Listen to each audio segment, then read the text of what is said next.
In the autumn of 1944, somewhere along the fractured line of the Western Front, a German reconnaissance pilot banks his Messerschmitt through low cloud cover and peers down at the French countryside below. He's looking for American armour, the telltale shapes of Sherman tanks gathered in clearings, the dark rectangles of supply depots, the clustered formations that telegraph an impending offensive, and he finds them. In a forest glade east of the Moselle River, perhaps 30 tanks sit in disciplined rows beneath camouflage netting. Artillery pieces bristle from tree-line positions. Half-tracks and fuel trucks crowd a muddy farm road. The pilot notes the coordinates, snaps his photographs, and climbs back into the grey European sky. He does not know, cannot know, that every one of those tanks weighs less than 100 pounds, that 4 soldiers inflated them with air compressors an hour before dawn, that the artillery barrels are rubber, the half-tracks are shaped canvas stretched over aluminum frames, and the entire armoured column could be folded, packed into a handful of trucks, and driven away before nightfall. The pilot has seen exactly what he was meant to see. He has been deceived by ghosts. This is the story of those ghosts, of roughly 1,100 men, painters, sculptors, sound engineers, radio operators, set designers, and advertising artists, who waged a secret war of illusion across the battlefields of Western Europe. They called themselves the 23rd Headquarters Special Troops, though they had many names in the classified correspondence of the era. The Ghost Army, the Rubber Soldiers, the army that never was, armed with inflatable Sherman tanks, half-track trucks rigged with theatre-quality speakers, and the ability to impersonate any radio operator in the European theatre. They conjured phantom divisions from thin air. They made the Wehrmacht believe that thousands of soldiers stood where none existed, that armoured columns massed in empty fields, that entire corps headquarters operated from farmhouses occupied only by a few dozen men with props and sound equipment. Between June 1944 and March 1945, they staged more than 20 battlefield deceptions across France, Belgium, Luxembourg, and Germany. They operated within rifle range of enemy positions. They drew German artillery fire onto positions they had abandoned hours before. They convinced hardened Wehrmacht commanders to shift forces, alter battle plans, and prepare defences against divisions that existed only in the imaginations of the Ghost Army's planners, and in the fearful calculations of German intelligence officers studying reconnaissance, photographs of rubber tanks, and listening to radio traffic from operators who did not exist. Their final operation, codenamed Viersen, helped mask the Rhine crossing of the American Ninth Army in March 1945. By drawing German attention to a phantom assault point, they allowed real divisions to cross the river against weakened opposition. Military historians would later estimate that the deception saved thousands of American lives. But for 40 years after the war's end, no one outside a small circle of military planners and aging veterans knew the Ghost Army had ever existed. Their story was classified, their service unacknowledged, their contribution to victory written out of the official histories. This is the story of how they came to be, what they did, and why it mattered. It begins not on the battlefields of Europe, but in the quiet desperation of strategic planners who, in the autumn of 1944, faced a problem that conventional force alone could not solve. The Western Front in October 1944 presented Allied commanders with a cruel paradox. They had won, and yet they were losing. The great breakout from Normandy, the liberation of Paris, the headlong pursuit across France, all of it had seemed to herald imminent victory. In August, German forces had retreated so rapidly that some Allied units advanced faster than their own supply lines could follow. Staff officers in London and Washington had begun to speak cautiously of Germany's collapse by Christmas. The war, it seemed, was entering its final months, but autumn brought disillusionment.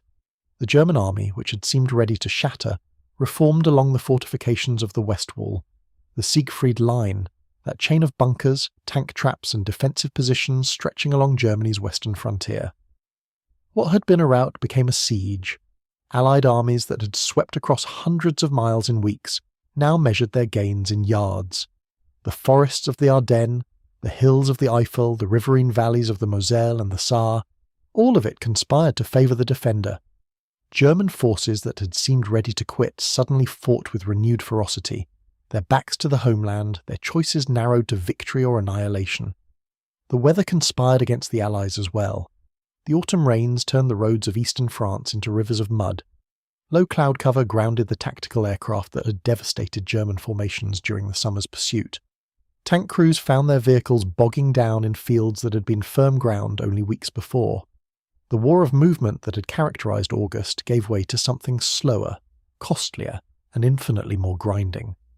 But the most acute crisis was logistical. The Allies had advanced so rapidly that their supply lines now stretched nearly to breaking. The port facilities of Normandy, Cherbourg, the artificial harbours at Arromanches, lay hundreds of miles behind the front.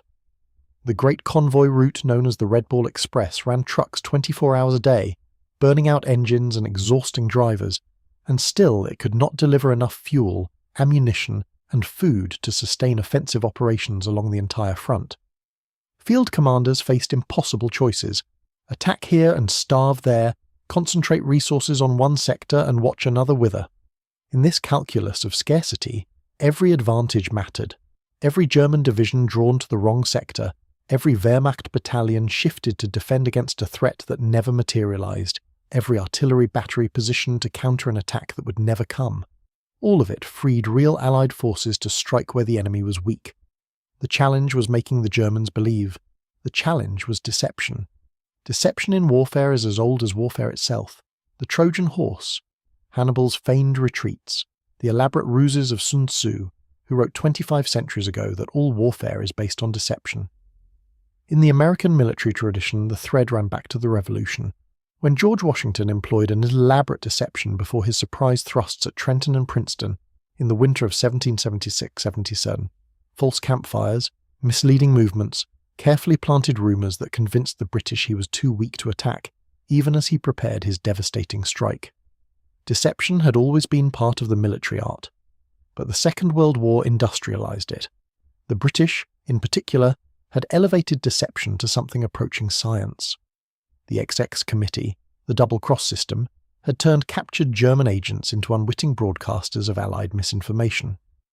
Operation Fortitude had convinced Hitler that the invasion of Normandy was a feint, that the real attack would come at Pas-de-Calais, a belief that kept entire German divisions pinned in place for weeks after D-Day, while the Allies consolidated their beachhead. In North Africa, Operation Bertram had employed dummy tanks, false supply dumps, and misleading radio traffic to convince Rommel that Montgomery's 8th Army would strike from the south at El Alamein, when the real blow came from the north. The Americans had watched these deceptions with professional interest. In the planning rooms of Washington and London, staff officers studied the British successes and asked themselves whether American forces might employ similar techniques, whether the industrial might that produced real tanks and real artillery might also produce convincing fakes, whether the signals intelligence that cracked German codes might also broadcast false messages, whether the enormous American military machine might include, somewhere within its ranks, men capable of staging the greatest theatre of the war. The answer to that question would be found in an unlikely pair of officers working in the shadows of the Army's planning apparatus, and in an even more unlikely roster of recruits drawn from art schools, sound studios, and advertising agencies across the United States. They would become the Ghost Army, and their war would be unlike any other. In the second half of 1943, a young Army captain named Ralph Ingersoll sat at a desk in the Special Plans branch of Army headquarters in London, studying British deception operations with a mixture of professional admiration and restless ambition. Ingersoll was not a typical Army officer. Before the war, he had been a celebrity journalist, a magazine editor, and a best-selling author. The New York Times once described him as a prodigiously energetic egotist, which was probably fair. He had edited Time magazine, founded the experimental newspaper PM, and written a controversial book about his experiences in Britain during the Blitz. He was accustomed to attention, to controversy, and to getting his way. The Army, in its mysterious wisdom, had sent this prodigiously energetic egotist to London to work on special plans, a euphemism for the kind of work that did not appear in official orders or organisational charts. Ingersoll worked alongside British planners on various strategic deceptions, absorbing their techniques, analysing their successes, and thinking about how American forces might employ similar methods. He was not content merely to study, he wanted to create. His partner in this creation was Colonel Billy Harris, who could not have been more different. Where Ingersoll was flamboyant and unconventional, Harris was a straight-arrow West Point graduate, his military roots running deep into the American establishment. His mother had introduced Dwight Eisenhower to his future bride, Mamie Dowd, a social credential that situated Harris firmly within the Army's inner circles. Harris brought institutional credibility, organizational skill, and the kind of patient attention to detail that would be essential in turning Ingersoll's vision into operational reality. Together, in the cramped offices of special planning sections on both sides of the Atlantic, Ingersoll and Harris conceived something unprecedented in the American military, a tactical deception unit, mobile and self-contained, capable of deploying with combat forces and staging elaborate ruses within range of enemy guns. The British had conducted strategic deceptions, vast theatre-wide operations coordinated from London. What Ingersoll and Harris proposed was different, a unit that could move with the front lines, that could be attached to corps and armies as needed, that could create phantom divisions in hours rather than weeks. The premise was audacious. They were proposing, in essence, to weaponize theatre. They would recruit set designers and painters to create convincing props. They would recruit sound engineers to broadcast the audio signatures of armoured formations. They would recruit radio operators skilled enough to impersonate the distinctive fist, the individual Morse code rhythm, of any operator in a real division. They would create a unit whose primary weapon was illusion. The question was where to find such men.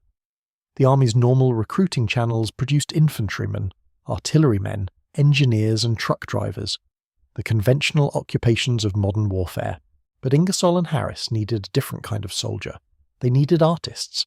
And so, in the early months of 1943, vaguely worded notices began appearing on bulletin boards at art schools, technical institutes, and design studios across the United States.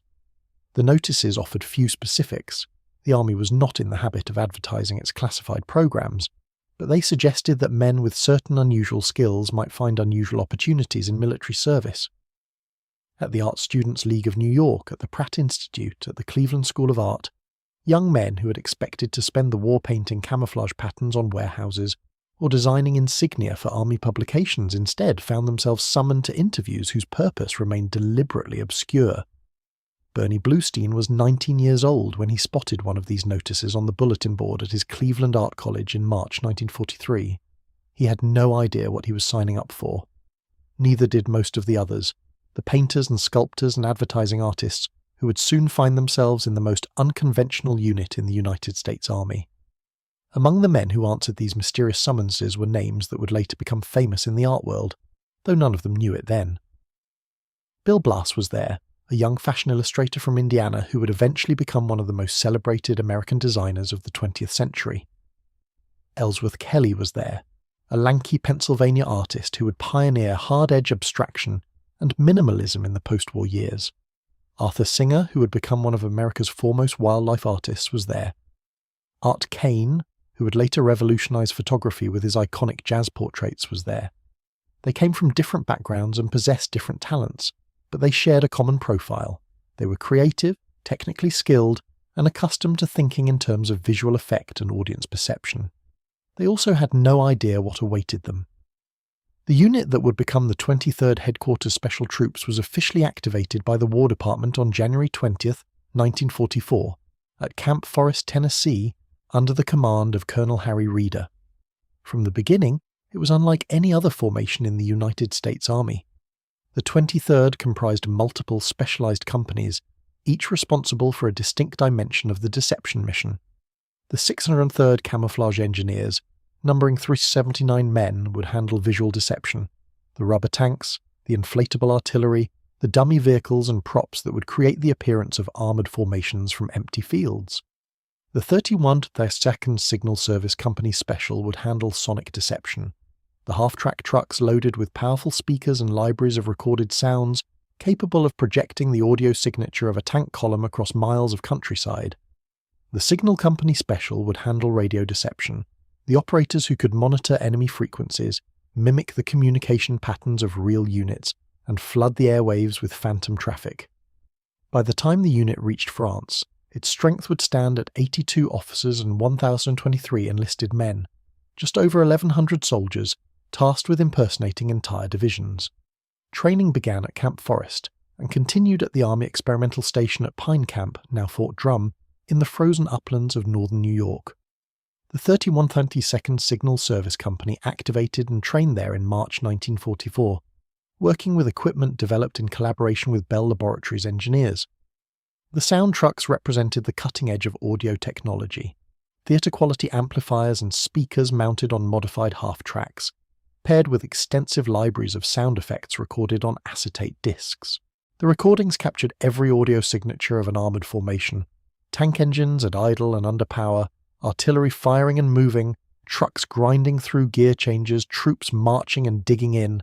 The 1,000 small sounds that told an experienced ear what kind of force occupied a given position. The challenge was authenticity. German intelligence officers were sophisticated listeners. They monitored Allied radio frequencies constantly, and their reconnaissance aircraft photographed every formation they could find. A deception that looked convincing from headquarters might fail utterly if a single detail seemed wrong. If the radio traffic was too perfect, if the vehicle silhouettes were slightly off, if the sounds of an armoured column failed to account for the wind speed and direction that affected how audio carried across terrain. The training at Pine Camp emphasised this obsessive attention to detail. Lieutenant Fred Fox, one of the unit's officers, articulated the principle that would guide all their operations. We must remember that we are playing to a very critical and attentive radio, ground and aerial audience. They must all be convinced. To convince that audience, the Ghost Army developed operational procedures unprecedented in Army history.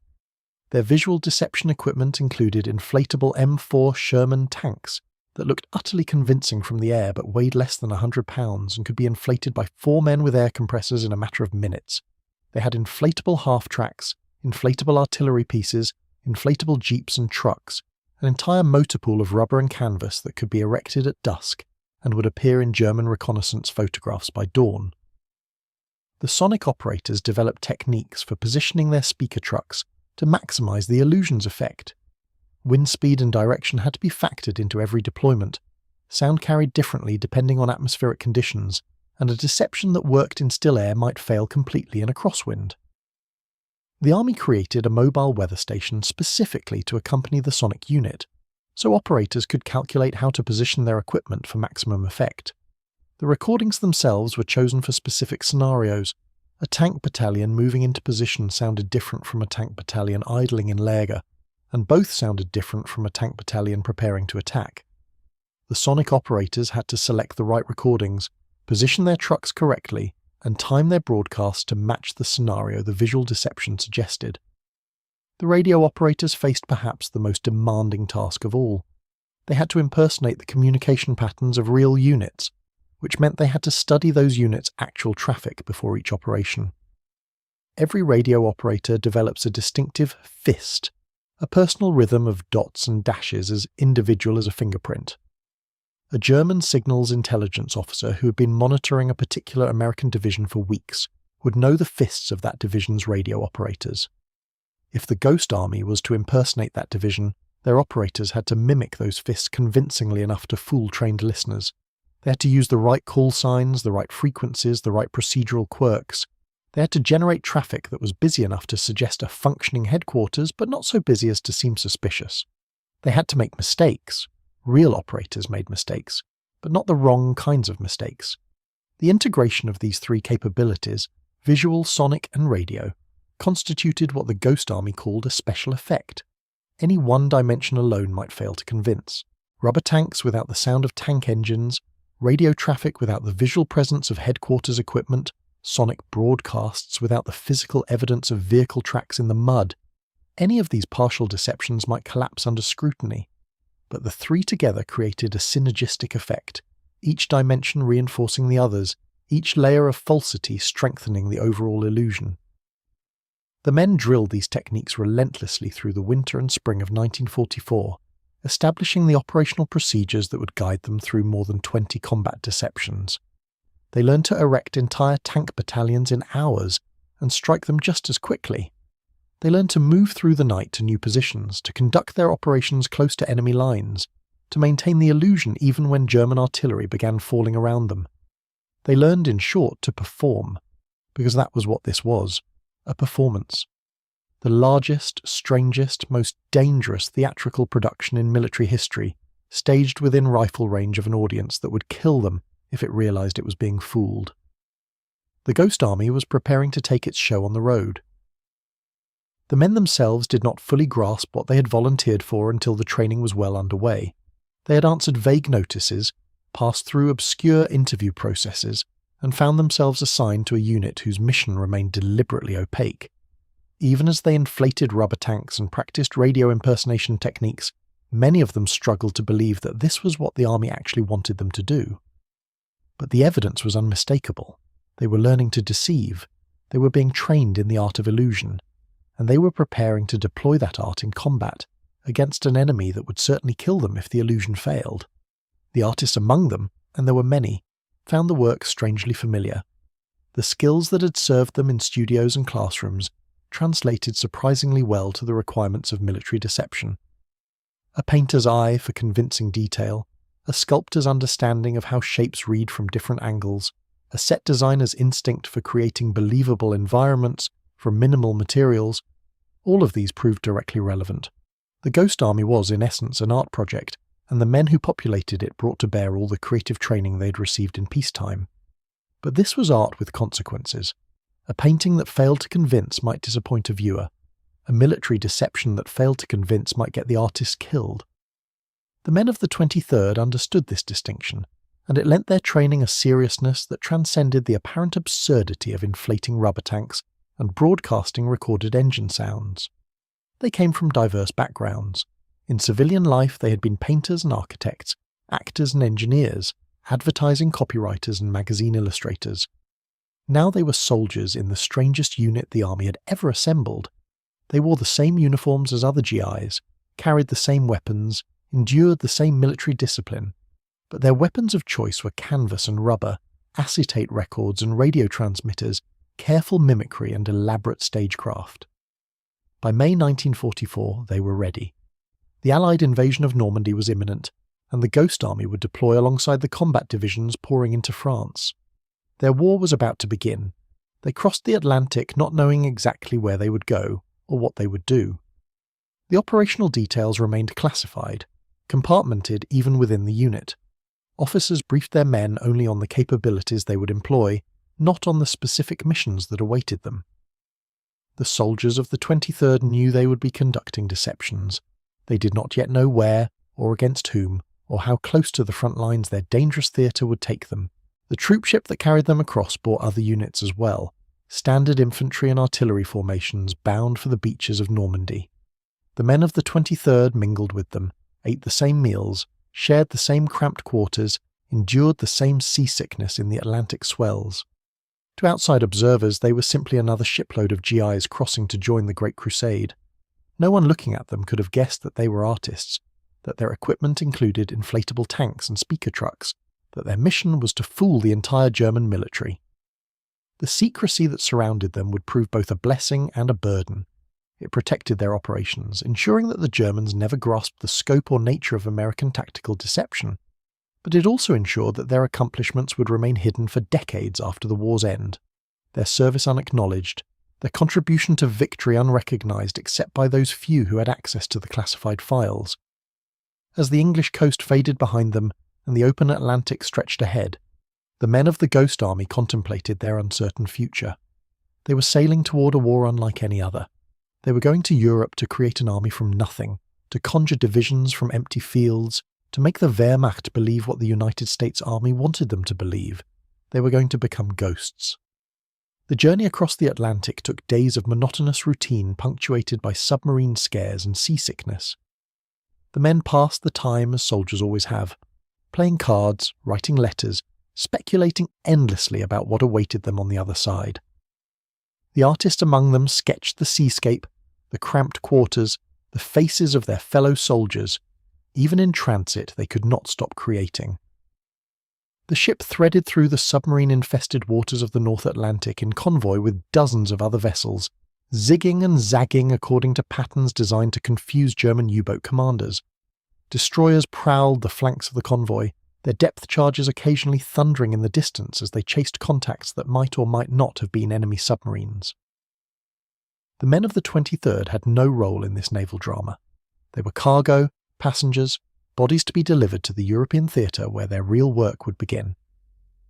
They arrived in England in May 1944, just weeks before D-Day. The country was transformed into an armed camp, every village and countryside lane crowded with the men and material of the invasion force. American soldiers were everywhere, real ones, tens of thousands of them, preparing for the assault on Fortress Europe. Among this vast host, the 1,100 men of the 23rd were barely a ripple. They settled into staging areas and waited. They conducted final training exercises, rehearsing their inflation and deflation drills, their sonic deployment procedures, their radio impersonation techniques. They studied maps of France that would soon become their operational theatre. They listened to briefings about German capabilities, the reconnaissance aircraft that would photograph their fake formations, the signals intelligence officers who would monitor their radio traffic, the frontline observers who might stumble upon their props and realize they were staring at rubber rather than steel. The waiting was hard. The men knew something enormous was coming, but they did not know when or where or what their role would be. They were performers without a stage, a cast assembled for a production whose script remained unfinished. Then, on June 6, 1944, the invasion began. The 23rd did not participate in D-Day itself. They were not assault troops. Their strange mission required conditions that a contested beach could not provide. They watched from England as the reports came in, the landings at Utah and Omaha, the paratrooper drops at Sainte-Mère-Église, the desperate fighting to establish a toehold on the continent. They knew their turn would come. They waited. The weeks that followed saw them cross the Channel and arrive in France as the beachhead expanded. They moved through the wreckage of the invasion zone, the burned-out landing craft, the shell-cratered beaches, the towns reduced to rubble by naval bombardment. They were entering the war now, though their war would look nothing like the conventional combat happening all around them. By the time the unit had reached France and settled into its operational posture, its strength stood at 82 officers and 1,023 enlisted men. This force, barely a regiment by conventional standards, would be tasked with impersonating formations many times its size. A typical American infantry division numbered over 14,000 men. The Ghost Army would make the Germans believe such divisions existed using barely 1/10 that number. The mathematics of deception required this disproportion. The Ghost Army did not need to match the size of the units it impersonated. It needed only to create a convincing illusion of their presence. A rubber tank looked exactly like a real Sherman from 3,000 feet in the air. A speaker truck could produce the sound of an entire armoured column. A handful of skilled radio operators could generate traffic that suggested a full divisional headquarters. The efficiency of deception lay precisely in its economy, in the ability to create large effects from small causes. But this efficiency came with corresponding dangers. A real armoured division had firepower to defend itself. The Ghost Army had props and sound equipment. A real infantry regiment could fight its way out of trouble. The Ghost Army could only hope that trouble never arrived.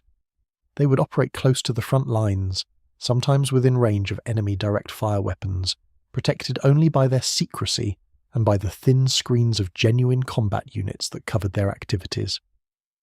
They were ready now. The beaches were secure, the breakout was beginning, and the Ghost Army was about to receive its first operational mission. The show was finally going to begin. The men who stepped off landing craft onto the Normandy beaches in late June 1944 found themselves walking through the aftermath of violence on a scale none of them had imagined. The sand was still gouged with shell craters. Twisted metal jutted from the waterline, the remains of landing craft, obstacles, vehicles that had died in the first hours of the invasion. The salt air carried the smell of diesel fuel and something else, something organic and unmistakable that the men tried not to name. This was not the France of their imaginations, the France of impressionist paintings and sidewalk cafes. This was a battlefield, and it had swallowed thousands of lives just weeks before they arrived. They came ashore at night, most of them, their boots splashing through the shallows as they waded toward the beach. The secrecy that would define their entire war began here, in these first moments on French soil. They were told nothing about where they were going. They were given no explanation for why their equipment looked so different from everyone else's. They simply moved inland with the rest of the great logistical machine that was feeding men and material into the expanding beachhead. anonymous soldiers in an army of millions. The bivouac areas they found waiting for them were almost pastoral by comparison. Cramville and Rubassy lay in the Norman countryside, green and rolling, dotted with orchards and hedgerows. The contrast was jarring, the horror of the beaches giving way to fields that looked like picnic grounds, as some of the men would later describe them. They pitched their tents in apple orchards. They ate their rations in the shade of ancient hedges. The war seemed distant here, though they could hear the rumble of artillery to the south, a constant low thunder that never quite stopped. But even in this relative calm, the secrecy pressed down on them. They could not tell the other soldiers they encountered what they did. When men from conventional units asked what outfit they were with, they gave vague answers or changed the subject. When they wrote letters home, and they wrote constantly, these young artists and intellectuals for whom words came naturally, they said nothing about their mission, their equipment, their purpose. They could mention the weather, they could describe the food, they could not describe the rubber tanks stored under camouflage netting 50 yards from their tents. This silence was not merely a regulation to be followed. It was a psychological weight they carried every moment of every day. They were 20 years old, most of them, and they were performing a role that no one around them could know about. They wore the same uniforms as every other American soldier in France, but they were not the same. They carried a secret that would follow them for decades, that would persist long after the war ended, that would shape their relationship with their own memories for the rest of their lives. The loneliness of this secret was particular and strange. Combat soldiers shared their experiences with one another. They formed bonds forged in the fire of battle, and those bonds created a community of memory that would sustain them through the difficult years after the war. The men of the 23rd shared their experiences too, but only with one another. To the outside world, to their families, their friends, their fellow soldiers, they could never speak of what they had done.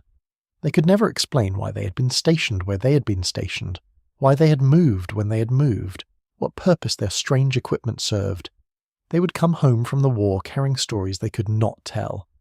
And yet there was pride in this secrecy too, a fierce and quiet pride that bound them together. They knew something no one else knew. They were doing something no one else was doing. They were artists, painters and sculptors and designers and musicians, and they were using their craft to wage a new kind of war, a war of illusion and deception that had never been fought quite this way before. The secret marked them as special, as chosen, as members of an exclusive fraternity whose existence would remain hidden from history for half a century.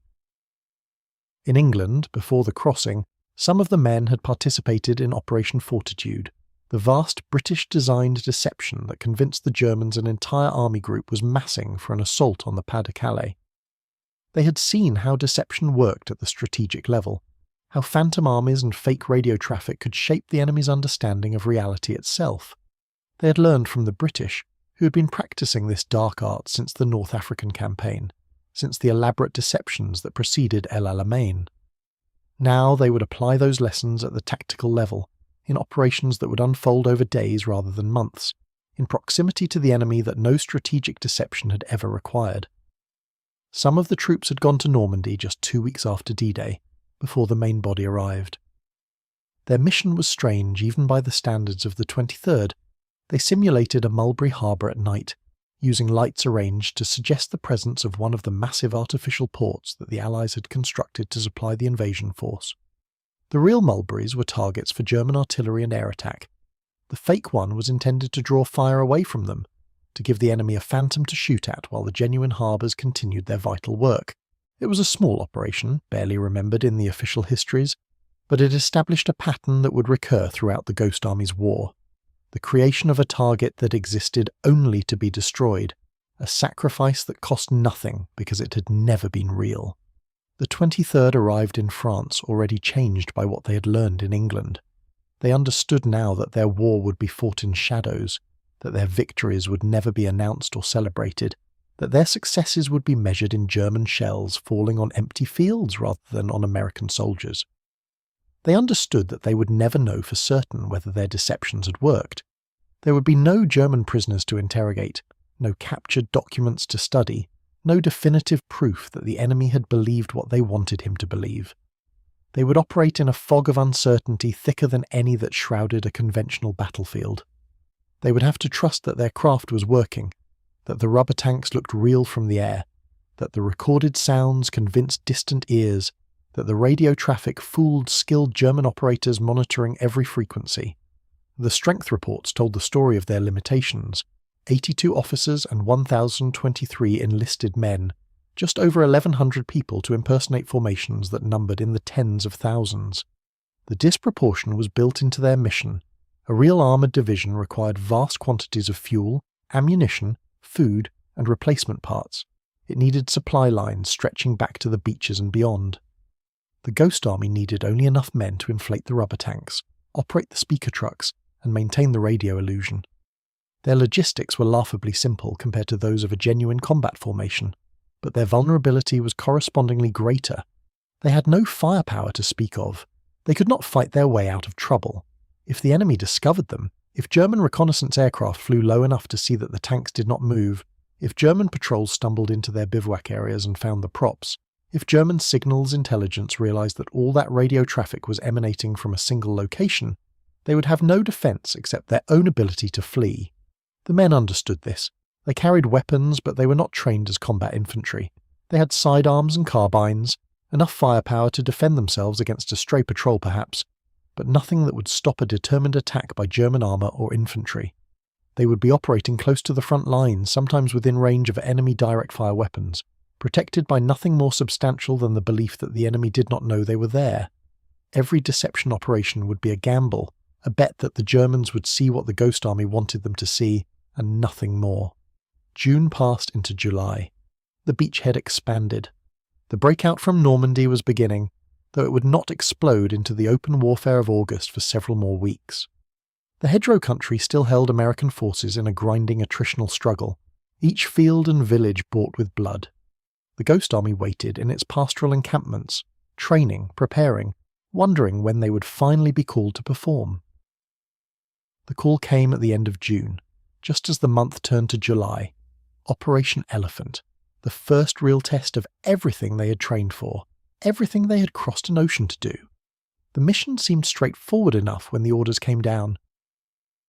The 2nd Armoured Division, one of the most powerful formations in the American Army, commanded by officers who had learned their trade under George Patton himself, was leaving its reserve position in the forest of Ceresy. It was moving south to take its place in the line between the 1st US Army and the 2nd British Army, positioning itself for the breakout operations that everyone knew were coming. The movement would create a gap, a visible absence that German reconnaissance would certainly notice. An armoured division does not disappear without leaving traces. The roads it travelled would be marked with tank tracks. The area it vacated would suddenly become quiet on German radio intercepts. If the Germans realised the 2nd Armoured had moved, they might deduce where it had gone and why. The 23rd was ordered to fill that gap. They would impersonate the 2nd Armoured Division in its reserve position, maintaining the illusion that the formation had not moved. It was exactly the kind of mission they had trained for. Tactical deception to cover a unit's redeployment, buying time and confusion for the genuine operation, while German intelligence chased a phantom. But from the beginning, Operation Elephant was plagued by problems that would teach the Ghost Army hard lessons about the realities of their craft. The first problem was participation. Only 37% of the 23rd took part in the operation.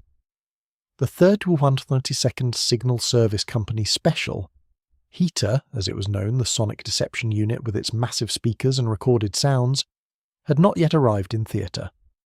There would be no fake tank engines rumbling through the night, no recorded convoy noise drifting across the French countryside. The deception would have to rely on visual means alone, supplemented by a single deceptive radio. This was a crippling limitation. Sound was one of the Ghost Army's most powerful tools, the element of their deception that worked at night, that reached observers who could not see the battlefield, that created an immersive illusion of military activity even when the visual evidence was invisible in darkness. Without sound, Operation Elephant would be a silent performance, a pantomime conducted in broad daylight when German aircraft might photograph everything. The second problem was coordination, or rather, the lack of it. The orders came late, the information was incomplete. The 23rd had not been told everything it needed to know about the 2nd Armoured's positions, its radio procedures, its identifying characteristics. Deception requires precision. An impersonation must match its target in every visible and audible detail, or the fraud becomes apparent. The men of the 23rd found themselves working with delayed orders, struggling to understand exactly what they were supposed to be simulating, lacking the complete picture that would have allowed them to craft a convincing performance. They did what they could. As each genuine unit of the 2nd Armoured moved out of the Forest of Ceresy, the Ghost Army attempted to replace real vehicles with dummies, tank for tank, as the operational plan demanded. They set up their inflatable Shermans in the positions the real Shermans had vacated. They arranged fake artillery pieces and half-tracks and trucks in patterns that would look correct from the air. They worked through the days of early July 1944, trying to maintain an illusion that was already compromised by circumstances beyond their control. Then there was the security problem. French civilians had begun to wander into the deception area.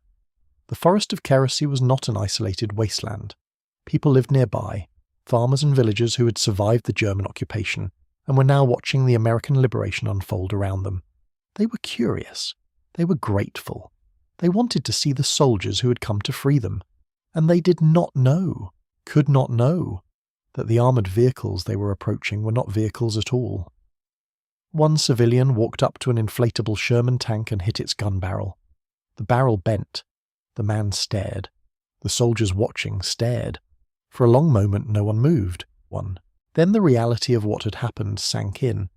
A French civilian now knew that at least one American tank in the Forest of Ceresy was made of rubber.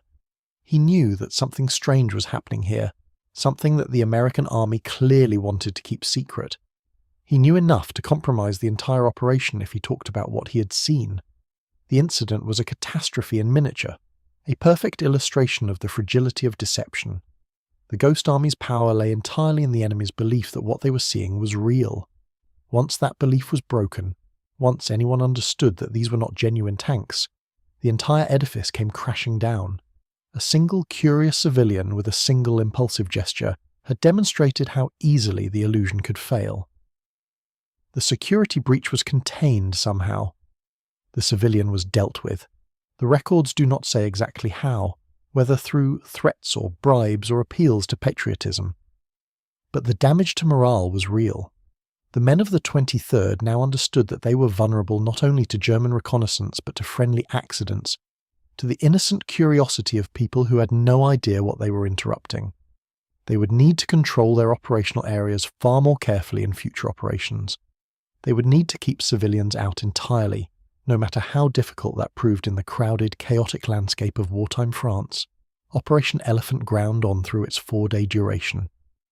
On July 3rd, elements of the 3rd Armoured Division began to move into the area the Ghost Army was simulating.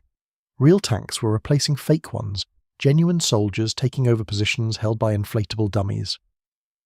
The 23rd faded out, as the operational report put it, a theatrical term for a theatrical unit, describing the gradual withdrawal of one deception as reality reasserted itself. Had it worked? The men did not know. They could not know. There was no way to determine whether German reconnaissance had photographed their positions and believed them, no way to tell whether enemy intelligence had been fooled or had simply ignored the area entirely. The lack of feedback was one of the most frustrating aspects of their work. A conventional soldier knew whether he had achieved his objective. The enemy was either dead or driven back or still fighting. A deception soldier operated in permanent uncertainty, never quite sure whether his performance had convinced the audience or played to an empty theatre. The official assessment, written after the fact, was blunt. It was impossible to discover exactly how successful Operation Elephant was. There was every reason to suspect that little good was done. The phrase hung over the operation like a verdict. Little good was done. The first combat test of the Ghost Army had been, at best, inconclusive. At worst, it had been a waste of effort, a failure that had risked men and material for no measurable return. But the report continued with a qualification that would prove more important than the judgment of failure. Even though the operation was of little help to the 2nd Armoured Division, it was of considerable help to the 23rd. The technique and efficiency of the unit were boosted 100%. The experience, however disappointing, had taught them things that no training exercise could teach. They had learned that coordination with higher headquarters was essential, that delayed orders and incomplete information could cripple a deception before it began. They had learned that security was paramount, that a single civilian wandering into the wrong area could compromise everything. They had learned that they could not assume anything about the operational environment, that they would need to control every variable they possibly could, while accepting that many variables would remain beyond their control. Operation Elephant was a classroom, and the tuition had been paid in stress and frustration and near disaster. The men of the 23rd walked away from it with hard-won knowledge that would shape every operation that followed. They understood now that deception was not just about technique. The proper inflation of a rubber tank, the correct placement of a speaker truck, the accurate reproduction of a unit's radio procedures. Deception was also about logistics, about coordination, about security, about the thousand small details that could make or break an illusion. They had failed, or at least not succeeded, but they had learned. The war would not wait for them to master their craft. Even as they absorbed the lessons of Elephant, the breakout from Normandy was accelerating. American forces were pouring through gaps in the German line, racing across France in an advance that would not stop until it reached the German border. The 23rd would be called upon again and again in the months ahead, each operation building on the lessons of the last, each performance a little more polished than the one before. They were no longer untested. They had faced the enemy, however indirectly, and they had survived. The show had finally begun.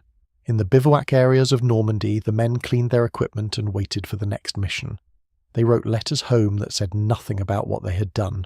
They talked among themselves about what had gone wrong and how to fix it. They looked at the maps that showed the Allied advance spreading across France and wondered where they would be sent next, which unit they would impersonate, which German headquarters they would try to deceive. The rubble of the beaches receded behind them. The apple orchards of their encampments offered shade from the summer sun. The distant thunder of artillery continued, a reminder that the war was still being fought by men with real weapons and real courage, men who would never know that a strange unit of artists and engineers was working in the shadows to make their jobs a little easier and their odds of survival a little better. The 23rd had tasted operational reality and found it more complicated than they had imagined. They had also found something else, something harder to articulate, a sense of purpose that training alone could never provide. They were in the war now. They were doing something that mattered, even if they could not prove it, even if they could not talk about it, even if the only evidence of their success would be German shells falling on empty fields and German divisions searching for phantom armies that existed only in the imaginations of enemy intelligence officers. They had become, in some strange and secret way, exactly what they had been recruited to be. The Ghost Army was learning to haunt. The Ghost Army was learning to haunt. And in the quieter hours between missions, when the tactical maps were folded and the radio sets fell silent, another kind of work continued. The men of the 23rd carried sketchbooks in their packs alongside ammunition. They carried pencils worn to nubs, watercolour sets in battered tins, scraps of paper scavenged from wherever paper could be found. They were soldiers, yes, but they had been artists first, and the instinct to record what they saw was as fundamental as breathing. Corporal John Jarvie would later describe those weeks with the simple clarity of a man who understood what drove him and his comrades forward. "We were sleeping in hedgerows and foxholes," he said, "but nothing kept us away from going someplace to do a watercolour. It was not a choice, not really. The artist's eye cannot be switched off. It takes in the world and demands that the hand respond. And the world these men inhabited in the summer and autumn of 1944 offered subjects that no art school could have prepared them for. The twisted wreckage of Norman villages, the faces of civilians emerging from cellars into uncertain liberation, the strange beauty of camouflage netting draped across orchards, the exhausted postures of infantrymen, resting beside roads that had been fought over yard by yard. Among the youngest of the 603rd Camouflage Engineers was a 21-year-old private from Pennsylvania named Ellsworth Kelly. He had been inducted in 1943, barely out of his teenage years, and had received the standard training in camouflage, fieldcraft and map reading, before shipping overseas with the rest of the unit. Kelly possessed an eye that would later make him one of the most important American artists of the 20th century, though no one knew that yet, least of all Kelly himself. In the summer of 1944, he was simply another young soldier with a sketchbook, trying to make sense of a continent at war. Most of the great museums of Europe were closed. The treasures of Paris had been hidden or evacuated, the galleries of Belgium shuttered, the collections of Germany inaccessible behind enemy lines. But Kelly did not need museums. He had the countries themselves, spread out before him in all their damaged grandeur. He made watercolours and drawings of what he saw, working quickly in stolen moments, capturing the shapes and colours of a landscape that had been transformed by conflict. He visited historic churches and towns whenever the tactical situation allowed, and the experience left a mark on his artistic sensibility that would endure for the rest of his life. The severe geometry that would later characterise his mature work, the bold shapes and uncompromising forms, can be traced in part to those months of looking at medieval architecture reduced to essential structures by bombardment, of seeing the clean lines that remained when everything ornamental had been stripped away. Near the village of Trevières, not far from the beaches where the invasion had begun, several soldiers from the 603rd came upon a bombed-out church. The roof had collapsed. The walls stood jagged against the sky, their upper courses reduced to rubble, their lower stones still bearing traces of centuries of worship. It was the kind of ruin that might have appeared romantic in a 19th century painting, but there was nothing romantic about it to the men who stopped their jeep and climbed out with their sketchbooks. The destruction was fresh. The smell of burned wood and pulverized masonry still hung in the air. The church had been a working building a few weeks earlier, a place where Norman farmers had baptized their children and buried their dead. Now it was a subject for artists who understood, perhaps better than anyone, the fragility of human creation. They sketched the structure from multiple angles, each man finding his own composition, his own way of seeing. The drawings they produced were not meant for exhibition. They were private records, visual notes that allowed the artist to process what they were witnessing. But they were also, whether the artist knew it or not, historical documents of extraordinary value.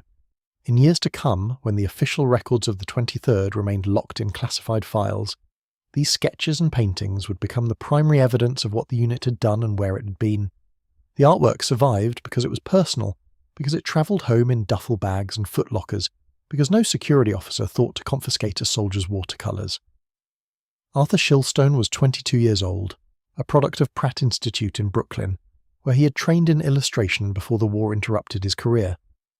Assigned to the 603rd, he brought a commercial artist's eye for composition and narrative clarity to his wartime work. Shilstone painted and sketched constantly, filling pages with images of his fellow soldiers, of French civilians, of the equipment and vehicles that defined daily life in a mobile deception unit. His work had a journalistic quality, an attention to the telling detail that would later serve him well as a magazine illustrator. But it also possessed something more personal. The intimacy of a man recording his own experience, trying to hold on to moments that he knew would slip away into the blur of memory. Decades later, in April 1985, Smithsonian Magazine would publish the first feature-length public account of the Ghost Army's exploits. The article broke a silence that had lasted 40 years, and it was Shilstone who illustrated the piece, offering first-hand testimony alongside the images he had created during the war. By then he was in his 60s, a successful artist looking back on the strangest assignment of his life. The sketches he had made as a young sergeant had become historical artifacts, primary sources for a story that the official archives could not yet tell. The men of the 23rd were not soldiers who happened to paint. They were artists who happened to be soldiers. The distinction matters. Their training had shaped them to see the world in terms of form and colour, light and shadow, composition and negative space. The army had given them rifles and taught them to march, but it had not erased the fundamental orientation of their minds. When they looked at a ruined village, they saw subject matter. When they looked at a French farmer's weathered face, they saw a portrait waiting to be made. When they looked at the bizarre spectacle of inflatable tanks being wrestled into position by sweating crews, they saw the absurdity and the ingenuity and the strange poetry of what they were doing. This dual identity created something remarkable, a visual record of the war unlike any other. Combat photographers captured the dramatic moments, the flag raisings and beach assaults and urban firefights. Official army artists documented equipment and tactics with technical precision. But the men of the 603rd created something more intimate, more personal, more attuned to the texture of daily experience. Their sketches showed what it felt like to be a young American artist in the middle of a world war, watching history happen and trying to pin it down on paper before it vanished. Rick Beyer, The documentary filmmaker who would eventually bring the Ghost Army story to public attention spent 8 years gathering material for his project. During that time, he accumulated more than 500 sketches created by the men of the 23rd. Many of these works were included in an art exhibit mounted at the Edward Hopper House in New York, a fitting venue given Hopper's own reputation for capturing the quiet dramas of American life. The exhibit revealed what the classified files had hidden, that the Ghost Army had been watching and recording all along, that their secret mission had produced not only tactical results, but also a body of artwork that documented the European campaign from an angle no one else could provide. The sketches showed everything. They showed the Norman hedgerows and the broken steeples and the supply trucks lined up on muddy roads. They showed GIs playing cards in the shade of camouflage netting. They showed French children staring at the strange Americans who had arrived with their incomprehensible equipment. They showed the exhaustion and the boredom and the occasional flashes of dark humour that sustained men under pressure. They showed a war, but they showed it through the eyes of artists, and that made all the difference. For 40 years after the fighting ended, these sketches were almost the only trace of the Ghost Army that existed in the public realm. The men had been sworn to secrecy upon their return home. They could not discuss their mission, their equipment, or their purpose. Unit records were classified, and they remained classified long after the tactical justifications for secrecy had evaporated. Except for a brief newspaper article published immediately after the war, which generated little attention and was quickly forgotten, no one spoke publicly about the 23rd until Smithsonian Magazine broke the story in 1985. The official files did not become fully accessible until the mid-1990s, half a century after the operations they documented, but the artwork survived. It survived because it was personal property, because no one thought to classify a sergeant's sketchbook or a corporal's watercolour set. It survived because the men who made it kept it, stored it in attics and closets and filing cabinets, pulled it out occasionally to show to family members who did not quite understand what they were looking at. It survived because artists are reluctant to throw away their work, even work that seems minor, even work that documents experiences they are forbidden to discuss. And when the secrecy finally lifted, when historians and filmmakers came looking for evidence of what the Ghost Army had done, the artwork was there, waiting to tell the story that the official archives had kept locked away. The bivouac areas of Normandy gave way to the rolling hills of liberated France. The 23rd moved with the advance, setting up temporary camps in villages whose names they would struggle to remember years later, sleeping in barns and fields and occasionally in the ruins of buildings that had seen better days. And always, in the margins of military routine, the artists kept working. They kept drawing and painting and recording, compiling a visual chronicle that no one had asked them to create, but that would eventually become one of the most valuable records of their service. The orders arrived on the morning of Friday, September 14th, 1944. Colonel Harry Reeder received them at the 23rd's bivouac outside Paris, in the elegant suburb of Saint-Germain-en-Laye. The setting was incongruously civilized. Tree-lined streets, handsome buildings, the kind of French town that might have appeared on a tourist postcard before the war. But the orders that Reeder read that morning had nothing to do with civilization. They came from the 12th US Army Group Special Plans Branch in Versailles, and they described a mission that would test everything the 23rd had learned in the frustrating weeks since Operation Elephant. General Walton Walker's XX Corps, part of General George Patton's hard-charging Third Army, needed the Ghost Army's particular talents. The front had reached the Moselle River in Luxembourg, and Walker wanted to project the presence of an entire armoured division along a stretch of that river. The 6th Armoured Division was the unit to be impersonated, and the stakes were higher than anything the 23rd had faced before. The convoy rolled out the next day, Saturday, September 15th. They crossed into Luxembourg, a country that had been liberated only 5 days earlier. The road still bore the scars of recent fighting, and the civilians who watched the American trucks pass did so with the wary gratitude of people who had learned not to trust good fortune. The 23rd's destination was a cluster of positions near the town of Bettembourg, where they would attempt their most elaborate visual deception to date. The units portraying Combat Command A pulled into a heavily wooded area just north of the village of Abweiler at around 4 o'clock in the afternoon. Other elements of the 23rd took up positions to represent Combat Command Reserve and the division headquarters. In total, roughly 400 American soldiers were preparing to impersonate a force of 8,000 heavily armed troops.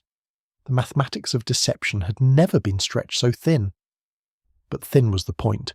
The whole purpose of the Ghost Army was to create presence where no presence existed, to multiply force through illusion, to make the enemy see what the enemy expected to see rather than what was actually there. 400 men could not fight like 8,000, but 400 men, properly equipped and properly trained, could perhaps look like 8,000 to a German reconnaissance pilot or a German intelligence officer poring over reports. The work began immediately. The camouflage soldiers unpacked their inflatable tanks and artillery pieces and assembled them in positions that would be visible from the air. The rubber equipment had to be placed with care, arranged in patterns that matched the standard deployment of an armoured formation. Too neat, and it would look artificial. Too scattered, and it would not register as a coherent unit. The men had practiced this during training, but practice was not the same as performance, and they worked with the focused intensity of actors who knew that the audience included critics with weapons. The factory section of the 23rd went into high gear, churning out fake shoulder patches bearing the insignia of the 6th Armoured Division. The patches were not perfect reproductions. They could not be, not under field conditions, but they did not need to be perfect. They needed to be convincing enough to fool a casual observer, a French civilian in a café, a German agent watching from a distance. The men sewed the patches onto their uniforms, transforming themselves with needle and thread from members of a non-existent headquarters unit into soldiers of a very real and very formidable armoured division. The vehicles received similar treatment. Painters went to work on bumper markings, carefully applying the codes and numbers that would identify each truck and jeep as belonging to the 6th Armoured. A vehicle's bumper markings were like a soldier's uniform insignia. They announced unit affiliation to anyone who cared to look. German intelligence officers cared very much, and they had trained their agents and reconnaissance pilots to read these markings with care. A convoy of trucks bearing 6th Armoured markings would be reported as 6th Armoured vehicles, and that report would make its way up the chain of German command to officers who would adjust their plans accordingly. But the visual elements were only part of the deception. The 23rd was not just creating a display for aerial photography, they were mounting a full theatrical production, and the audience included human beings on the ground, some of whom were almost certainly reporting to German intelligence. The men were briefed on the history and personality of the 6th Armoured Division. They learned its commanding officers, its recent engagements, its reputation, its quirks. They were not merely wearing the division's insignia, they were playing the role of soldiers who had served in that division, and they needed to be able to answer casual questions without breaking character. If a French civilian asked where they had been fighting, they needed to have an answer ready. If a suspicious stranger tried to trip them up with detailed questions about unit organisation, they needed to be able to respond with the easy confidence of men who knew their own outfit. And then the Ghost Army took its show on the road. Men were sent into Bettemburg and other nearby towns, pretending to be soldiers on recreation leave. They wandered into cafes and bars, ordered drinks, and struck up conversations with the locals. They talked about their division with the casual pride of combat veterans, dropping names and references that would mean nothing to an innocent listener, but everything to an enemy agent taking notes. They complained about the officers, and bragged about the tanks, and speculated about where they might be sent next. They performed, in other words, with the instinctive skill of artists who understood that every audience member was a potential critic, and every conversation was a scene that needed to be played with conviction. The men knew they were being watched. More than one shifty-eyed civilian was observed photographing bumper markings, taking notes, and asking questions that went beyond friendly curiosity. These watchers might have been German agents, or they might have been members of the resistance gathering intelligence for their own purposes, or they might have been ordinary civilians with an unusual interest in military affairs. The 23rd could not know for certain. All they could do was stay in character and trust that their performance would be convincing. The radio operators of the Signal Company Special went to work as well. Eventually they had 10 radios operating simultaneously, transmitting back and forth in patterns that mimicked the normal traffic of an armoured division in the field. They communicated with real units nearby, including 3rd Cavalry and XX Corps, weaving a web of electronic chatter that any German signals intelligence unit would recognize as the sound of a major formation conducting operations. The frequencies they used, the call signs they employed, the procedures they followed, all of it was designed to create an auditory portrait of the 6th Armoured Division at work. Operation Bettenburg had originally been scheduled to last 60 hours. It lasted 7 days. The reason for the extension was precisely the kind of development that made deception valuable. A real enemy formation had appeared. The German 36th Infantry Division had arrived in the area, and Walker's XEX Corps needed time to respond to this new threat. The Ghost Army was ordered to remain in place, to continue projecting the presence of the 6th Armoured, to serve as a hollow checkmate that would freeze the German division in position, while real American forces manoeuvred. For 7 days, the men of the 23rd maintained their illusion. They kept the inflatable equipment deployed, and the bumper markings fresh and the radio traffic flowing. They continued their visits to local cafes, continuing to perform as soldiers of the 6th Armoured, for audiences that might or might not include enemy intelligence assets. They watched the roads and the skies for any sign that the deception had been penetrated, that German forces were moving against them, that their elaborate fiction had been exposed. It had not been exposed. The Germans remained uncertain about what they were facing. Their intelligence reports showed an armoured division in positions along the Moselle, and they made their plans accordingly. They did not attack the Ghost Army's positions because they believed those positions were held by tanks and artillery, and thousands of infantrymen. They did not realize that the tanks were rubber and the artillery was plywood, and the thousands of infantrymen were actually a few hundred artists and technicians maintaining one of the most audacious performances of the war. Operations Officer Colonel Clifford Simonson assessed the mission after it was complete. "It was our first operation," he said, "that was executed fully professionally and correctly." The judgment carried weight. Simonson had been there for Elephant, had seen what could go wrong when coordination failed and security was breached. Bettenburg was different. Bettenburg had worked. The 23rd had impersonated a division, had convinced the enemy that 8,000 soldiers stood where only 400 waited, had bought time for real combat forces to reposition themselves. The mechanics of impersonation, practiced and refined through frustrating trial and error, had finally come together into a coherent performance. The men packed up their equipment and prepared to move to the next assignment. They left behind no trace of the elaborate fiction they had constructed. The 6th Armoured Division they had portrayed had never existed. Not here, not in these woods and fields along the Moselle. It had been a ghost, conjured into being through inflatable rubber and painted canvas and theatrical skill and electronic deception. And the ghost had done its work. The enemy had seen what the Ghost Army wanted them to see, and that was all that mattered.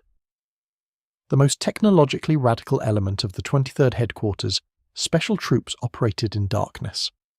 The 3122nd Signal Service Company, known within the unit as the Sonic Deception Section, possessed equipment that would not have seemed out of place in a science fiction story. Their weapons were not guns or tanks or explosives. Their weapons were sound itself, recordings of armoured formations captured on disc and played back through speakers powerful enough to project that sound across miles of contested terrain. The concept was elegantly simple and terrifyingly effective. An armoured column in motion produces a distinctive sonic signature. The growl of tank engines, the clatter of tracks on pavement or frozen earth, the rumble of heavy trucks carrying ammunition and fuel, the shouts of soldiers directing traffic at crossroads, all of it combined into a soundscape that any experienced soldier would recognize instantly. If you heard that sound approaching in the night, you knew that armor was coming. You prepared your defenses accordingly. You reported the contact to your commanders. You did not wait to see whether the tanks were real. The 3122nd possessed recordings of those sounds, captured with precision equipment that rendered every detail with startling fidelity. The tracks were mounted on half-track vehicles, armoured platforms that combined wheels in front with continuous tracks in the rear. Each vehicle carried powerful speakers capable of projecting sound across enormous distances, turning a single truck into the auditory equivalent of an entire armoured formation. The surrealism of the sonic deception program was difficult to overstate. A handful of men in half-tracks could create the impression of a division on the move. They would position themselves at night in carefully selected locations where the acoustics would carry their broadcast toward enemy positions, and then they would press play. The sound of engines would fill the darkness. The clatter of tracks would echo across fields and forests. German sentries would hear armour approaching and would report armour approaching. never suspecting that the tanks they heard existed only as grooves on a recording disc. The sonic equipment required careful handling. Sound travels unpredictably across terrain, affected by temperature inversions and vegetation, and the shape of the land itself. A broadcast that carried perfectly on one night might dissipate uselessly on another. The men of the 362nd learned to read the acoustic environment, the way artillery officers learned to read wind and elevation, making adjustments that could mean the difference between a convincing deception and an obvious fraud. And always, there was the terror of discovery. The half-tracks that carried the sonic equipment were not heavily armed. They could not withstand a determined assault. If a German patrol stumbled upon a broadcast position, if curious soldiers investigated the source of the sounds they were hearing, the men of the 322nd would find themselves in desperate trouble. They were projecting the presence of hundreds of armoured vehicles, but they possessed only the weapons they carried personally and the thin armour of their half-tracks. The gap between illusion and reality had never been wider, and the consequences of that gap being exposed had never been more deadly. The men who operated the sonic equipment understood the risk. They sat in the darkness, listening to the artificial thunder of their recordings, watching the night for any sign of enemy movement. They were creating the most elaborate sound effects in the history of warfare, conjuring phantom armies through speakers and amplifiers and carefully calibrated broadcasts. They were also, in a very real sense, bait. If the deception failed, they would be the first to pay the price. But the deception did not fail. Night after night, operation after operation, the sonic program delivered results that exceeded what its designers had imagined. German intelligence reports filled with references to armoured movements that had never occurred, to divisions that existed only in the imaginations of soldiers who had heard them passing in the darkness. The sound of tanks became as much a weapon as the tanks themselves, and the Ghost Army wielded that weapon with increasing confidence and skill. The war continued, the front moved, the Ghost Army moved with it, carrying inflatable tanks and theatrical costumes and recording equipment, and the hard-won knowledge of how to make an enemy see what they wanted him to see. The artists kept sketching, the radio operators kept transmitting, the sonic crews kept filling the night with the thunder of phantom armour.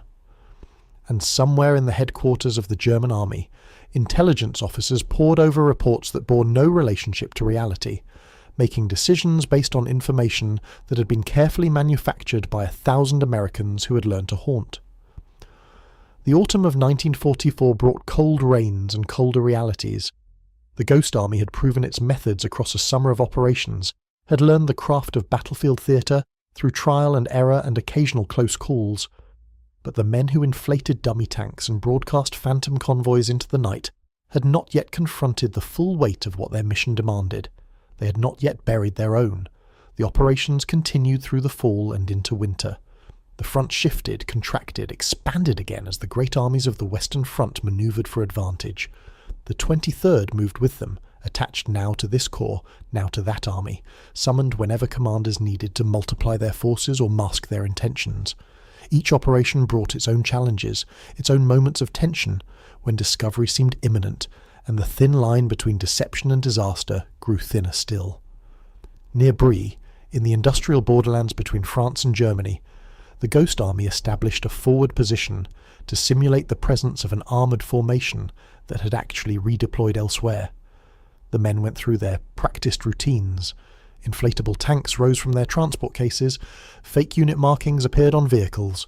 Radio operators began transmitting the traffic patterns of a division that no longer occupied the ground. The theatrical teams fanned out into nearby villages, letting themselves be seen, letting their carefully crafted shoulder patches be noticed, spreading the false intelligence that deception required. But the Germans were not passive observers of their own deception.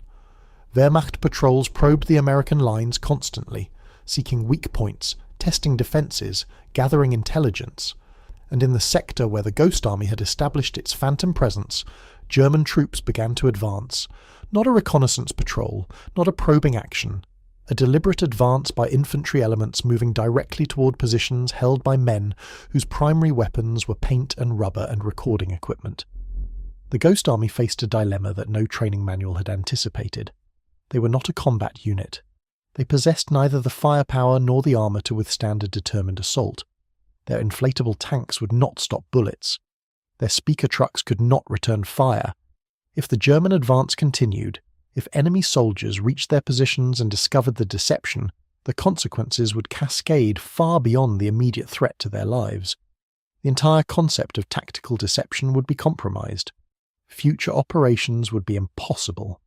The Germans would learn to discount phantom divisions, to see through the illusions that had fooled them so many times before. The men of the 23rd had moments to decide. Some wanted to fight.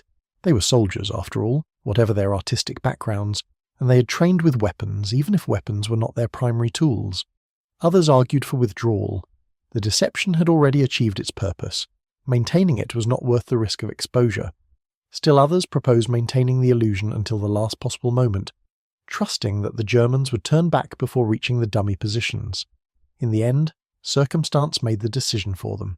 The German advance stalled for reasons unrelated to the Ghost Army's presence, responding to pressure elsewhere on the line, reacting to orders from higher headquarters that had nothing to do with the phantom division supposedly occupying the contested ground. The enemy withdrew before discovery became inevitable. The Ghost Army remained undetected. But the men who had watched German infantry approaching their positions, who had calculated the distance and the time and the increasingly narrow margin for escape, understood something that their earlier operations had only suggested. This was not a game. This was not a clever trick played by artists on a gullible enemy. This was war, and war killed people, and their position at the edge of the illusion placed them precisely where the killing was most likely to occur. The security of the deception depended on proximity. The dummy tanks had to be close enough to enemy observation posts to be seen. The sonic broadcasts had to be close enough to enemy lines to be heard. The radio transmissions had to originate from positions consistent with the units being impersonated. All of this required the Ghost Army to operate within range of German artillery, German patrols, German aircraft. The same factors that made their deceptions convincing also made their positions dangerous. And the men who carried out these operations were not equipped to defend themselves against serious assault. They carried personal weapons, rifles and carbines and pistols, but they lacked the heavy machine guns and mortars and anti-tank weapons that combat units relied upon. Their vehicles were designed for mobility and concealment, not for combat. When German forces closed on Ghost Army positions, the men who operated the deception equipment found themselves outgunned and exposed, dependent entirely on the illusion holding long enough for them to withdraw. Some operations went badly from the start. Equipment malfunctioned at critical moments. Inflatable tanks developed leaks and sagged visibly during daylight hours when enemy reconnaissance aircraft might be overhead. Radio operators, maintaining the elaborate pretense of divisional communications, sometimes found themselves questioned by officers from other units who did not understand why these particular soldiers seemed to know so little about the formations they supposedly belonged to. The cover stories, rehearsed and refined though they were, did not always hold up under sustained scrutiny. The Germans, for their part, were not fools. Their intelligence services worked constantly to identify deception operations, to distinguish real threats from false ones. As the war progressed, and the Ghost Army conducted operation after operation, the cumulative evidence of American tactical deception began to mount. Individual operations might succeed, but the pattern was becoming visible to analysts who studied the entire front. References appeared in captured German documents to dummy positions and simulation units. The secret was beginning to fray at its edges. The sonic crews faced particular dangers. Their half-tracks had to approach enemy lines closely enough for the broadcast sounds to carry convincingly. This meant operating in darkness, in unfamiliar terrain, often without adequate maps or reconnaissance. The men would position their vehicles, orient their speakers toward German positions, and begin their broadcasts. For minutes or hours they would sit in the darkness listening to the artificial thunder of their own recordings, watching for any sign that the enemy had detected their presence. Sometimes the signs came too late. German artillery, responding to reports of armoured movement, would bracket the positions where the sonic trucks operated. Shells would explode in patterns designed to destroy tank formations that existed only as sound waves. The half-tracks offered little protection against artillery fire.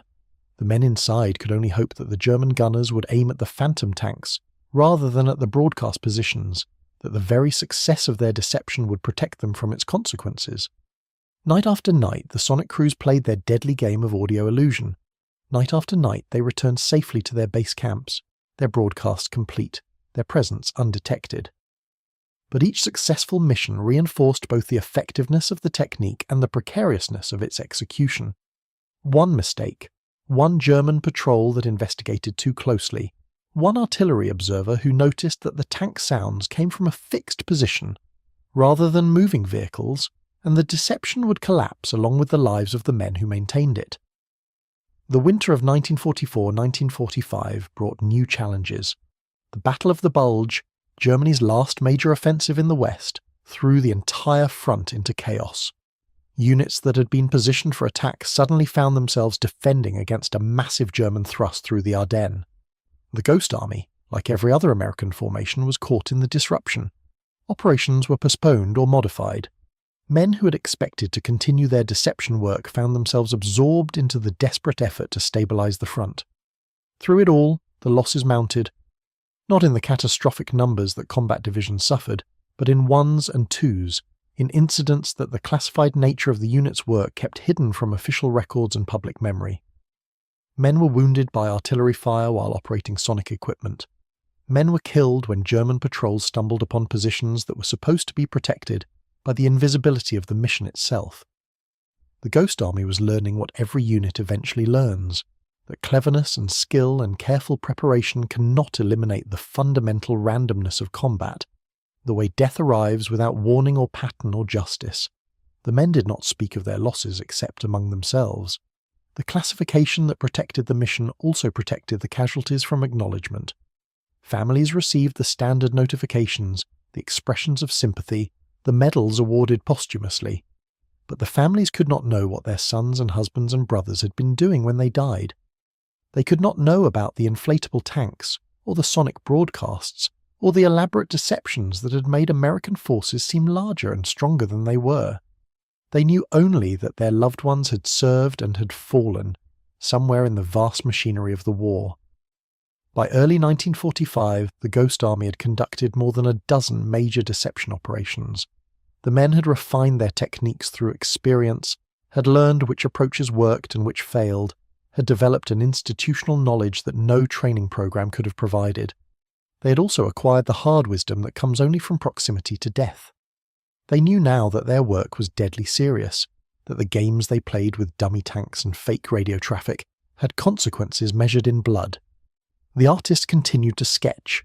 Arthur Shilstone filled page after page with scenes of military life, capturing the exhaustion and boredom and occasional terror that defined existence at the front. Ellsworth Kelly worked on his own drawings, the abstract sensibility that would later make him famous already visible in the way he composed his images. Other men painted watercolours, carved small sculptures from whatever materials they could find, maintained the artistic practice that had brought them to this strange unit in the first place. The sketches were personal property, not subject to the classification that governed everything else about their service. The men carried their art in their duffel bags, keeping alive through creative work some part of themselves that the war had not yet consumed. The front moved eastward. The Battle of the Bulge had delayed the Allied advance but had not reversed it. German forces, exhausted by their failed offensive, fell back toward their own borders. The Rhine River, Germany's great natural defensive barrier, loomed ahead. Everyone knew that crossing the Rhine would be the decisive moment of the Western campaign. If the Allies could force that crossing, could establish bridgeheads on the eastern bank, the road to Berlin would lie open before them. The planning for the Rhine crossing began months before the actual operation. This would not be an improvised assault, not a hasty exploitation of a momentary advantage. This would be a deliberate, carefully prepared offensive, involving hundreds of thousands of troops and requiring the most elaborate logistical effort since D-Day itself. The German army knew that the Rhine was their last chance to stop the Western Allies. They would defend it with everything they had left. General William H. Simpson commanded the Ninth Army, positioned on the Allied left flank with responsibility for crossing the Rhine in the sector between Dusseldorf and the Dutch border. Simpson was a methodical commander, a planner who believed in preparation over improvisation. He understood that the German defenders would be watching for any sign of the coming assault, would be positioning their reserves to counter whatever crossing attempt the Americans made. If the Germans knew where and when the crossing would occur, they could concentrate their artillery and their remaining panzer divisions to make the assault catastrophic.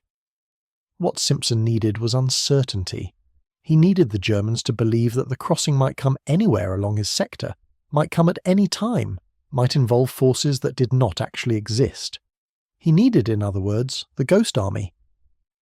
Colonel Harry Reeder received the orders in mid-March 1945. The 23rd Headquarters Special Troops would be attached to the 9th Army for the Rhine crossing operation. They would conduct the largest and most consequential deception of their existence, an operation that would make everything they had done before seem like rehearsal. The objective was simple to state, and almost impossibly difficult to execute: convince the German High Command that the 9th Army would cross the Rhine near Dusseldorf, 10 miles south of where the actual crossing would take place near Wesel. The stakes were explicit. Hundreds of thousands of American soldiers would attempt the crossing. The German defenders had artillery positioned to devastate any assault force caught in the open water of the river. If the Germans knew where the crossing was coming, they could shift their guns and their reserves to that sector. The crossing would become a slaughter. But if the Germans could be convinced that the assault was coming elsewhere, if they could be induced to position their forces 10 miles away from the actual crossing point, the 9th Army might achieve surprise. Thousands of lives hung on the illusion. Reeder gathered his officers and explained the mission. Operation Viersen, named for a German city in the lower Rhine Valley, would require everything the Ghost Army had learned and more. They would impersonate not one division but two, creating the impression of approximately 40,000 soldiers preparing for an assault that would never come. They would deploy more than 600 dummy vehicles. They would transmit the radio traffic of 2 entire divisions. They would broadcast the sounds of soldiers building pontoon boats and assembling river crossing equipment. For 72 hours before the actual crossing, they would create a phantom army so convincing that German commanders would have no choice but to respond to it. The men of the 23rd understood what was being asked of them. Every operation they had conducted before had been preparation for this moment. The lessons learned at Briey and Bettemburg, the techniques refined through 20 operations across France and Germany, would all be tested against an enemy who was fighting for the survival of the Reich itself.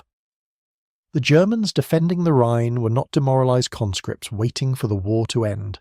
They were hardened soldiers who knew that every day they held the river was another day that Germany survived. They would not be easily fooled.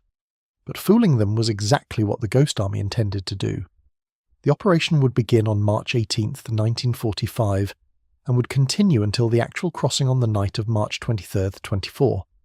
For 6 days, the men of the 23rd would maintain an illusion of unprecedented scale, working around the clock to convince German intelligence that 40,000 Americans were preparing to assault the Rhine at a point where no assault would come. If they succeeded, the 9th Army would cross with minimal casualties, would establish bridgeheads that could not be dislodged, would break through the last major barrier between the Allied forces and the heart of Germany. If they failed, the Rhine would run red with American blood, and the men who had tried to save those lives would have to live with the knowledge that their deception had not been good enough. The pressure on every member of the unit was immense. Not just the pressure of maintaining the illusion, of executing the complex choreography of dummy tanks and fake radio traffic and sonic broadcasts, but the pressure of knowing what was at stake, of understanding that the lives of tens of thousands of fellow soldiers depended on the Ghost Army's ability to deceive an enemy who would be watching for exactly this kind of deception. The 23rd had come a long way from the confusion of Operation Elephant, from the uncertain improvisations of their first deployments in Normandy. They were professionals now, veterans of battlefield theatre who had learned their craft through months of operations under fire. But they had never faced an operation of this magnitude, had never been asked to maintain a deception of this duration against an enemy with so much reason to be sceptical. March 1945. The war in Europe was entering its final phase. Everyone could feel the end approaching, could sense that the Nazi regime was collapsing under the weight of Allied armies pressing from east and west. But end-stage wars are often the bloodiest, the most desperate, the most costly in lives.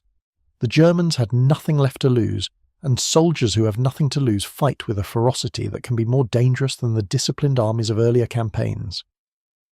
The Ghost Army would enter this final phase with a mission that could shape the war's conclusion. Operation Viersen awaited them, the Rhine awaited them, and somewhere beyond the river, the end of the war they had spent a year helping to win.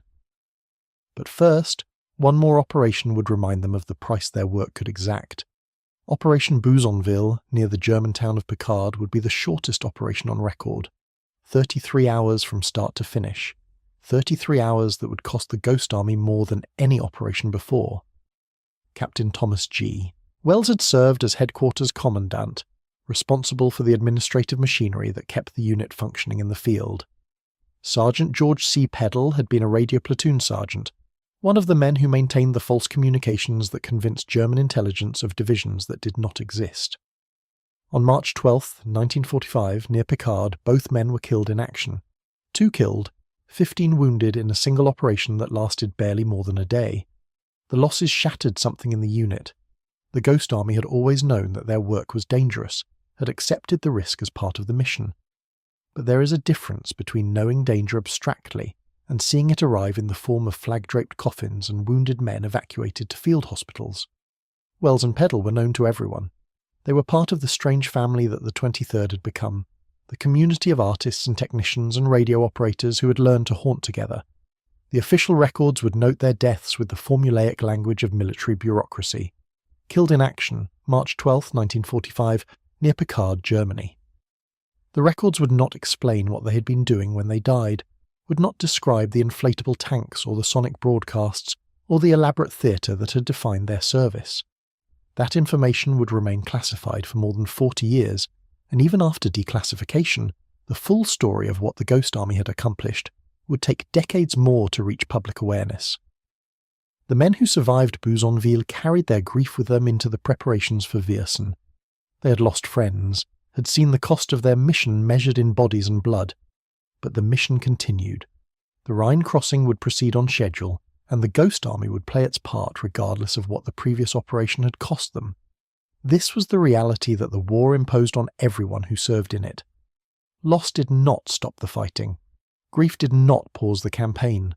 The dead were mourned and buried, and the living returned to their duties because there was no alternative. The Rhine had to be crossed, the war had to be won. The men who inflated dummy tanks and broadcast phantom convoys had to continue their work because thousands of other soldiers were depending on them.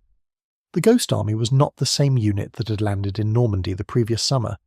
The operations had changed them, had taught them things about themselves and about the nature of their work that no training could have provided.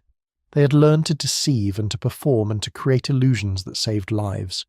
They had also learned to lose men and to continue working, and to carry the weight of that loss without letting it compromise the mission.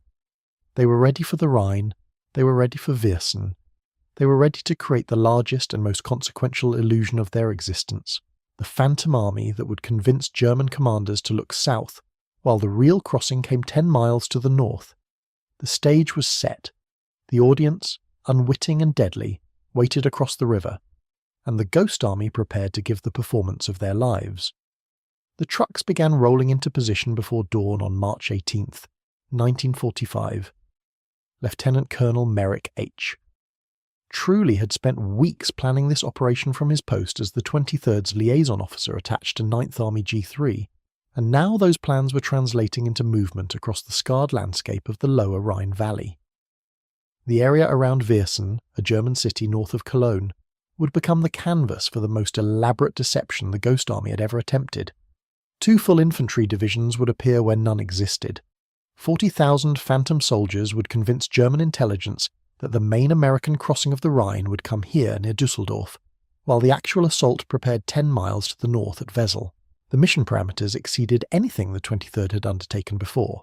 Previous operations had simulated single divisions, had focused on specific tactical objectives, had employed some combination of inflatable equipment, sonic broadcasts, and radio deception. Viersen would require all of these simultaneously, coordinated across a front measured in miles sustained for nearly a week. The 30th and 79th Infantry Divisions were the units to be impersonated, and both were assembling in the 17th Corps zone for the real crossing. The Ghost Army's task was to make German reconnaissance believe those divisions had instead gathered in the 3 Corps zone, presenting targets too tempting to ignore while the genuine assault formed elsewhere. The rubber vehicles came out of their storage trucks in quantities the unit had never deployed at once. Nearly 100 additional inflatable assets would supplement each Phantom division, creating the appearance of armoured and artillery concentrations that any German observer would recognise as preparation for a major river assault. 5 rubber liaison aircraft appeared on improvised airstrips, their fabric skins taut with compressed air, their silhouettes perfect replicas of the L-4 grasshoppers that served as the eyes of American divisions. From the air, from across the river, from any distance at which German reconnaissance might operate, these aircraft would read as real. The anti-aircraft positions went up with particular care. 64 rubber 40mm guns and 16 rubber 90mm guns took their places in defensive rings around the Phantom assembly areas. The Germans would expect any genuine division preparing for a river crossing to protect itself against Luftwaffe attack, and the Ghost Army provided exactly what they would expect to see. The guns were positioned according to standard American doctrine, their barrels elevated at angles that suggested readiness, their crews represented by dummy figures in authentic uniforms. At night, when German planes might slip through to photograph the American positions, these anti-aircraft batteries would appear as formidable as any in the actual Ninth Army. The sonic operations began on the first night. The half-tracks of the 302nd Signal Service Company moved into position along roads that German listening posts could monitor, their 500-pound speaker systems ready to project sounds across the darkened landscape. The recordings had been refined through months of operations, had been tested against the reality of armoured movements, had been adjusted to account for the way sound travels across different terrain and in different weather conditions. Now those recordings played out across the Rhine Valley, filling the night with the rumble of truck convoys bringing men and equipment forward. The operators understood their craft in ways that extended far beyond simply playing recordings. They knew that sound behaves differently in fog than in clear air, that cold nights carry noise farther than warm ones, that the timing of engine sounds must match the apparent speed of movement. They drove their half-tracks along routes carefully selected to maximize the distance their broadcast would travel, pausing at predetermined points to simulate the arrival of vehicle columns, then moving again to suggest the continuing flow of military traffic. Each night's operation followed a script designed to tell a story to German intelligence, the story of a massive build-up that grew more formidable with each passing hour. During daylight, the sonic crews shifted to construction sounds. The Germans would expect any American force preparing to cross the Rhine to be assembling pontoon bridges, preparing assault boats, building the infrastructure necessary to move tens of thousands of men across one of Europe's great rivers. The 302nd provided exactly these sounds: the rhythmic hammering of bridge construction, the grinding of heavy equipment, the organised chaos of engineer battalions preparing for a major operation. German observers listening from the far bank would hear confirmation of what their reconnaissance had shown them: American divisions preparing for an imminent crossing. The Signal Company Special conducted its parallel operation in the invisible realm of radio traffic. The communications of a corps headquarters are distinctive, carry patterns and protocols that trained intelligence officers can recognise. The Ghost Army's radio operators had studied these patterns during months of operations, had learned to replicate the voice procedures and message formats that marked genuine American military communications. Now they flooded the German monitoring networks with traffic from a Phantom Corps headquarters, traffic that suggested command decisions being made, orders being transmitted, the coordination of a major offensive being finalised. The spoof Army traffic control net represented a particular refinement of the radio deception. Traffic control communications are among the most prosaic messages any military force transmits. The routine reports of vehicles moving through checkpoints, convoys passing designated points, the bureaucratic machinery of keeping large forces from colliding with each other on crowded roads. The Ghost Army transmitted these reports continuously, each one placing additional Phantom vehicles in the 13 Corps zone, each one adding to the picture German intelligence was assembling of American preparations. The mundane nature of traffic control communications made them particularly convincing. No army would bother to fake such tedious reports, German analysts might reasonably conclude. Therefore, these reports must be genuine. The inflatable equipment required constant attention. The rubber tanks and artillery pieces were vulnerable to the spring weather, to temperature changes that affected air pressure, to the winds that swept across the Rhine Valley. Crews moved among the Phantom vehicles throughout the day and night, checking pressure levels, repairing minor damage, repositioning assets to maintain the appearance of a living, moving military force.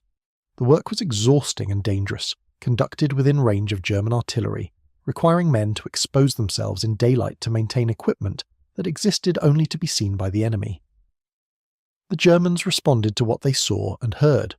Artillery fire began falling on the Ghost Army's positions within days of the operation's start, shells seeking the armoured concentrations that German reconnaissance had identified. The barrage was heavy, the kind of preparation fire that precedes a defensive effort against an anticipated attack. But the shells that struck found only rubber and air. The tanks they destroyed were reinflated within hours. The artillery positions they targeted were empty except for fabric and compressed gas.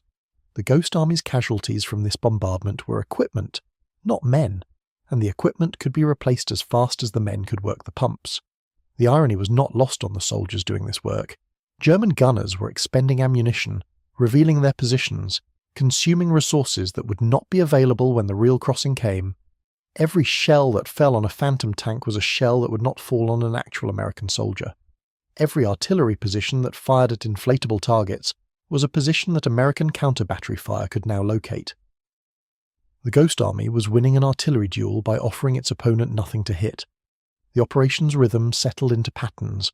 Nighttime brought sonic broadcasts and the continuing radio deception, the sounds of a vast military machine preparing for action.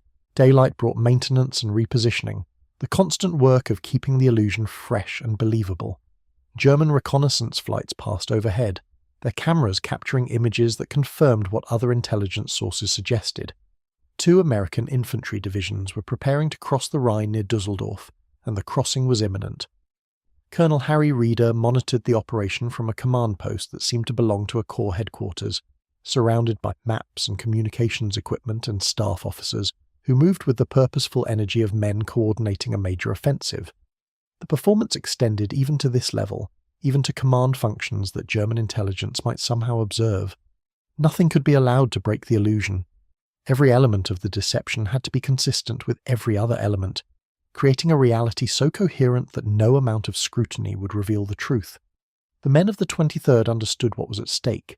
They had learned through months of operations that their work existed to protect other soldiers, that every successful deception meant lives saved somewhere else on the line.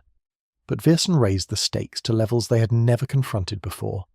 This was not a tactical deception to cover a corps movement or to screen a division's redeployment. This was the crossing of the Rhine, the breach of Germany's last great natural barrier, the operation that would carry the war into the enemy's heartland. Failure here would cost thousands of American lives. Success might save as many. The psychological weight of this knowledge pressed on men who were already exhausted, already grieving, already stretched to the limits of what human beings can sustain. They worked through their exhaustion, because the work had to be done. They performed their roles in the vast theatre because the performance had to continue. They maintained their deception against artillery fire and weather, and their own fatigue because the alternative was to abandon the men who would cross the Rhine trusting that the Ghost Army had done its job. The night of March 23, 1945, arrived with the operation's full apparatus in place and functioning. 6 days of sustained deception had created a phantom army that German intelligence believed to be real. The 30th and 79th Infantry Divisions had appeared in the Tethene Corps zone with all the supporting elements that such formations require, complete with air cover and anti-aircraft defences and the communications traffic of active combat units. German commanders had positioned their reserves accordingly, had aimed their defensive preparations at the anticipated crossing site near Dusseldorf. They were ready to meet an American assault that would never come. 10 miles to the north, the real crossing began. Operation Plunder launched with a 1-hour bombardment from 3,500 Allied guns, a concentration of artillery fire that shook the earth and lit the horizon with continuous flame. The genuine 30th and 79th Infantry Divisions crossed the Rhine near Rheinberg in assault boats, their soldiers paddling through water churned by explosions, climbing the far bank into resistance that should have been far heavier than it was. The German defenders were present but depleted, their reserves positioned to meet a different threat, their defensive scheme disrupted by the unexpected direction of the American attack. The men of the Ghost Army listened to the battle from their positions around Wiersen. Their radios brought reports of the crossing's progress, of units reaching the far bank, of beachheads being established and expanded. The southern horizon glowed with the light of artillery and burning vehicles, the visual signature of a major military operation unfolding through the darkness. But in the Ghost Army's sector, relative quiet prevailed. The artillery that had been falling on their phantom positions had shifted elsewhere, drawn by the thunder of the actual assault. German reserves that might have been used to contest the crossing were out of position, responding to intelligence that told them the main American effort would come further south. The contrast was profound. The Ghost Army had created noise and movement and the appearance of vast military activity, all to enable an operation conducted in relative silence and surprise. Their dummy tanks and recorded sounds and false radio traffic had told a story that German intelligence believed, and that belief had shaped German decisions, and those decisions had left the actual crossing point inadequately defended. The men who paddled assault boats across the Rhine in the pre-dawn darkness of March 24th did not know that their survival depended in part on rubber tanks and recorded truck sounds. They knew only that the crossing was succeeding beyond expectations, that resistance was lighter than they had feared, that they were reaching the far bank alive. Before dawn, while the infantry continued its work on the water, 3,500 aircraft and gliders carried more than 20,000 paratroopers toward their drop zones behind German lines. Operation Varsity, the airborne component of the Rhine crossing, put the American 17th and British 6th Airborne Divisions onto objectives that would secure the bridgehead and prevent German counterattack. The scale of the combined operation was staggering. The largest river crossing in military history, coordinated across national boundaries and service branches and multiple axes of advance. And threading through all of this complexity was the contribution of 100 men who had spent a week convincing German commanders to look in the wrong direction. The German 1st Parachute Army, commanded by General Alfred Schlemm, defended the Rhine crossings with forces already severely depleted by previous fighting in the Reichswald.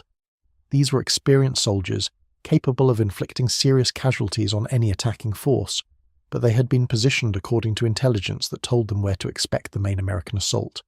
That intelligence had been shaped by the Ghost Army's deception, had been fed false information through every channel that German analysts monitored. When the actual assault came in a different location, the defenders found themselves responding to a situation their planning had not anticipated. 2 days of hard fighting followed the initial crossings. The Germans resisted where they could, counterattacked where opportunity presented, defended the approaches to their homeland with the desperation of soldiers who understood what defeat would mean.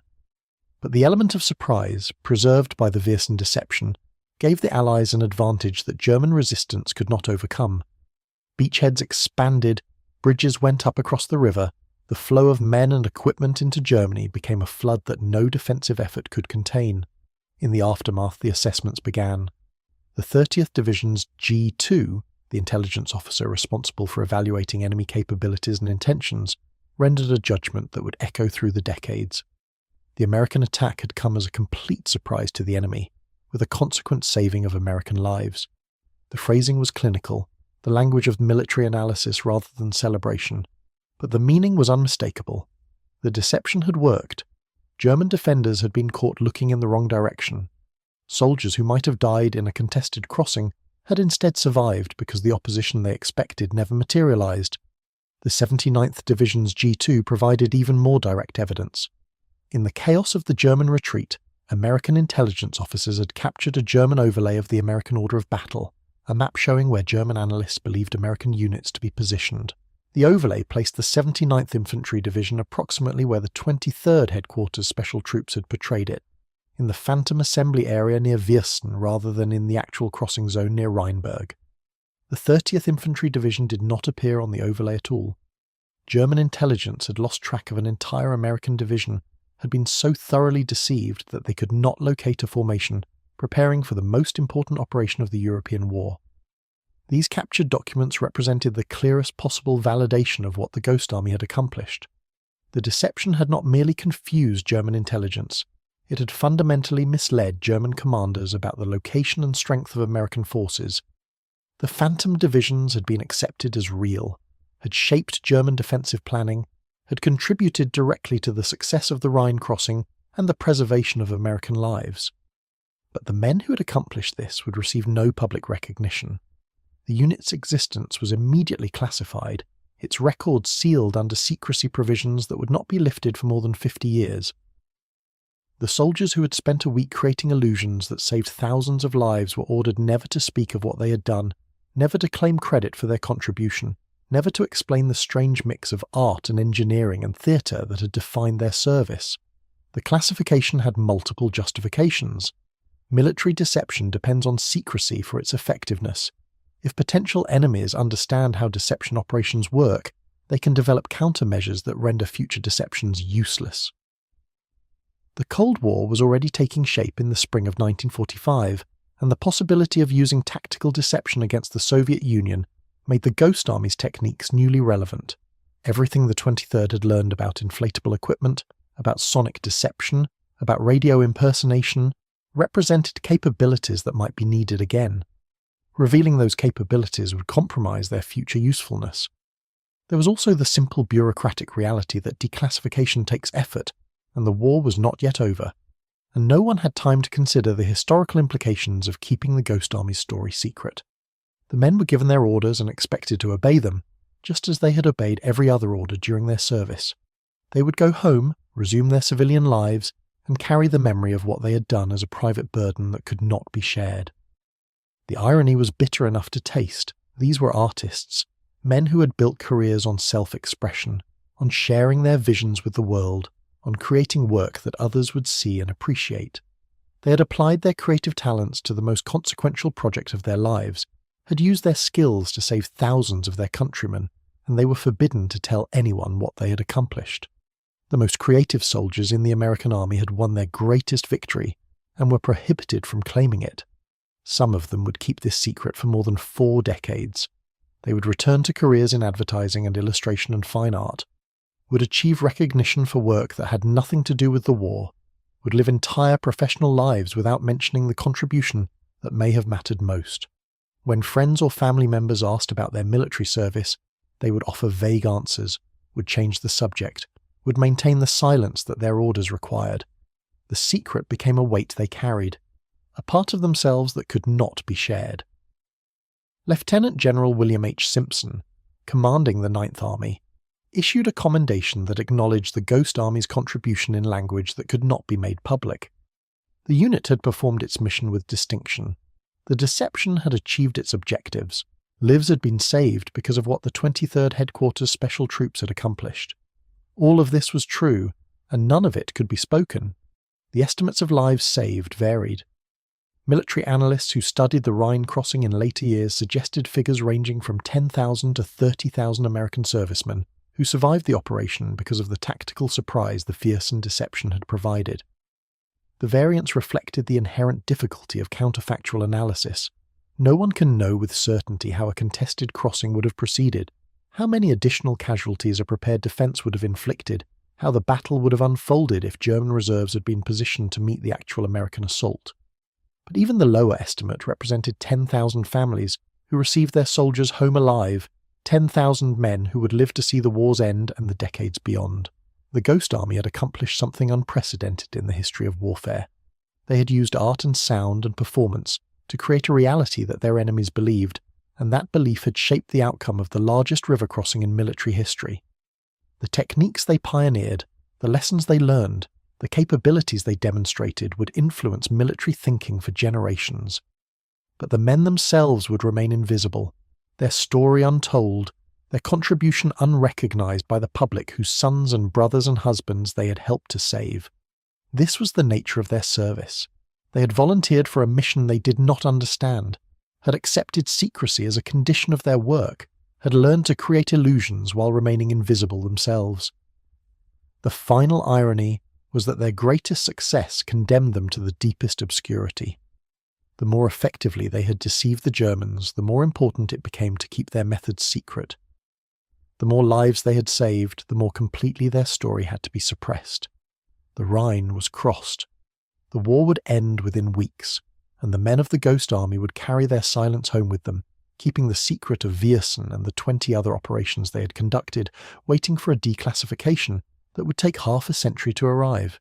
They had haunted the battlefields of Europe, had conjured phantom armies from rubber and sound and radio waves, had practiced a form of warfare that no one else had ever attempted on such a scale. Now they would become ghosts themselves, their story buried in classified files, their contribution invisible to history. The liberation of Europe proceeded without them. Other soldiers would be celebrated for the Rhine crossing, would receive medals and recognition and the gratitude of the nations they had freed. The Ghost Army would not begrudge them these honours. Every soldier who had crossed the Rhine had earned whatever recognition came their way. But somewhere beneath the public narrative of heroism and sacrifice, there was another story. A story of artists who had painted illusions instead of pictures, who had composed sounds instead of symphonies, who had performed the most consequential roles of their lives for an audience that could never be allowed to know they were watching a show. That story would wait. For decades, it would wait. The war ended not with a single moment, but with a succession of surrenders, each one bringing news that seemed impossible to absorb. Germany collapsed in fragments, armies capitulating on the Italian front, Berlin falling to Soviet forces, Admiral Dönitz broadcasting the final acknowledgement of defeat. May 8, 1945, VE Day, and the men of the 23rd Headquarters, special troops found themselves in a Europe suddenly, almost unbearably at peace. They had been moving east when the end came, their mission completed, their purpose dissolved by the absence of an enemy to deceive. The inflatable tanks were packed away for the last time. The sonic equipment, those half-ton speakers that had filled German nights with the thunder of phantom convoys, fell silent. The radio operators who'd spent months creating fictional headquarters and imaginary traffic patterns transmitted their final deceptive signals into an ether that no longer required their fabrications. What remained was the homecoming, and with it, the burden of silence. The army processed them efficiently, as armies do. Paperwork accumulated, orders were cut, transportation arranged. The men of the Ghost Army queued with millions of other returning soldiers for the voyage back across the Atlantic, for the discharge centres where they would exchange their uniforms for civilian clothes and their military identities for whatever lives awaited them in peacetime America. But unlike those millions, they carried an additional weight. Before they left, each man was reminded of what he already knew. Everything about the 23rd Headquarters Special Troops was classified. The missions, the equipment, the techniques, the very existence of the unit, all of it remained secret. They could not discuss their service with family, with friends, with future employers, with anyone. The story of what they had done in France and Belgium and Germany belonged to the army, locked in files that would not be opened for decades. This was not merely a formality. Intelligence officers made clear that the methods the Ghost Army had pioneered retained value for future conflicts. The tactical deception capabilities they had demonstrated could be employed again, against different enemies, in wars not yet imagined. Revealing those capabilities would compromise national security. The men understood. Most of them, anyway. They had accepted secrecy from the beginning, had operated under conditions that prevented them from explaining even to fellow soldiers what they were doing or why. Now that secrecy would extend indefinitely into their civilian lives, and so they went home carrying stories they could not tell. For the artists among them, and artists formed the creative core of the unit, this silence created a particular kind of absence. Art demands expression. The impulse that had drawn these men to painting and sculpture and design was fundamentally an impulse to communicate, to transform interior vision into exterior form that others could perceive and understand. They had spent the war years creating elaborate visual fictions, had painted insignia on dummy equipment, had learned that images possessed tactical power, that the right picture in the right place could alter the beliefs of enemies and the fates of armies. This was knowledge that any artist would want to explore, to discuss, to integrate into their understanding of what images could accomplish in the world. Instead, they were silent. The sketchbooks they had kept during the war, those personal records of French villages and German forests and the daily life of a unit that officially did not exist, those they could keep.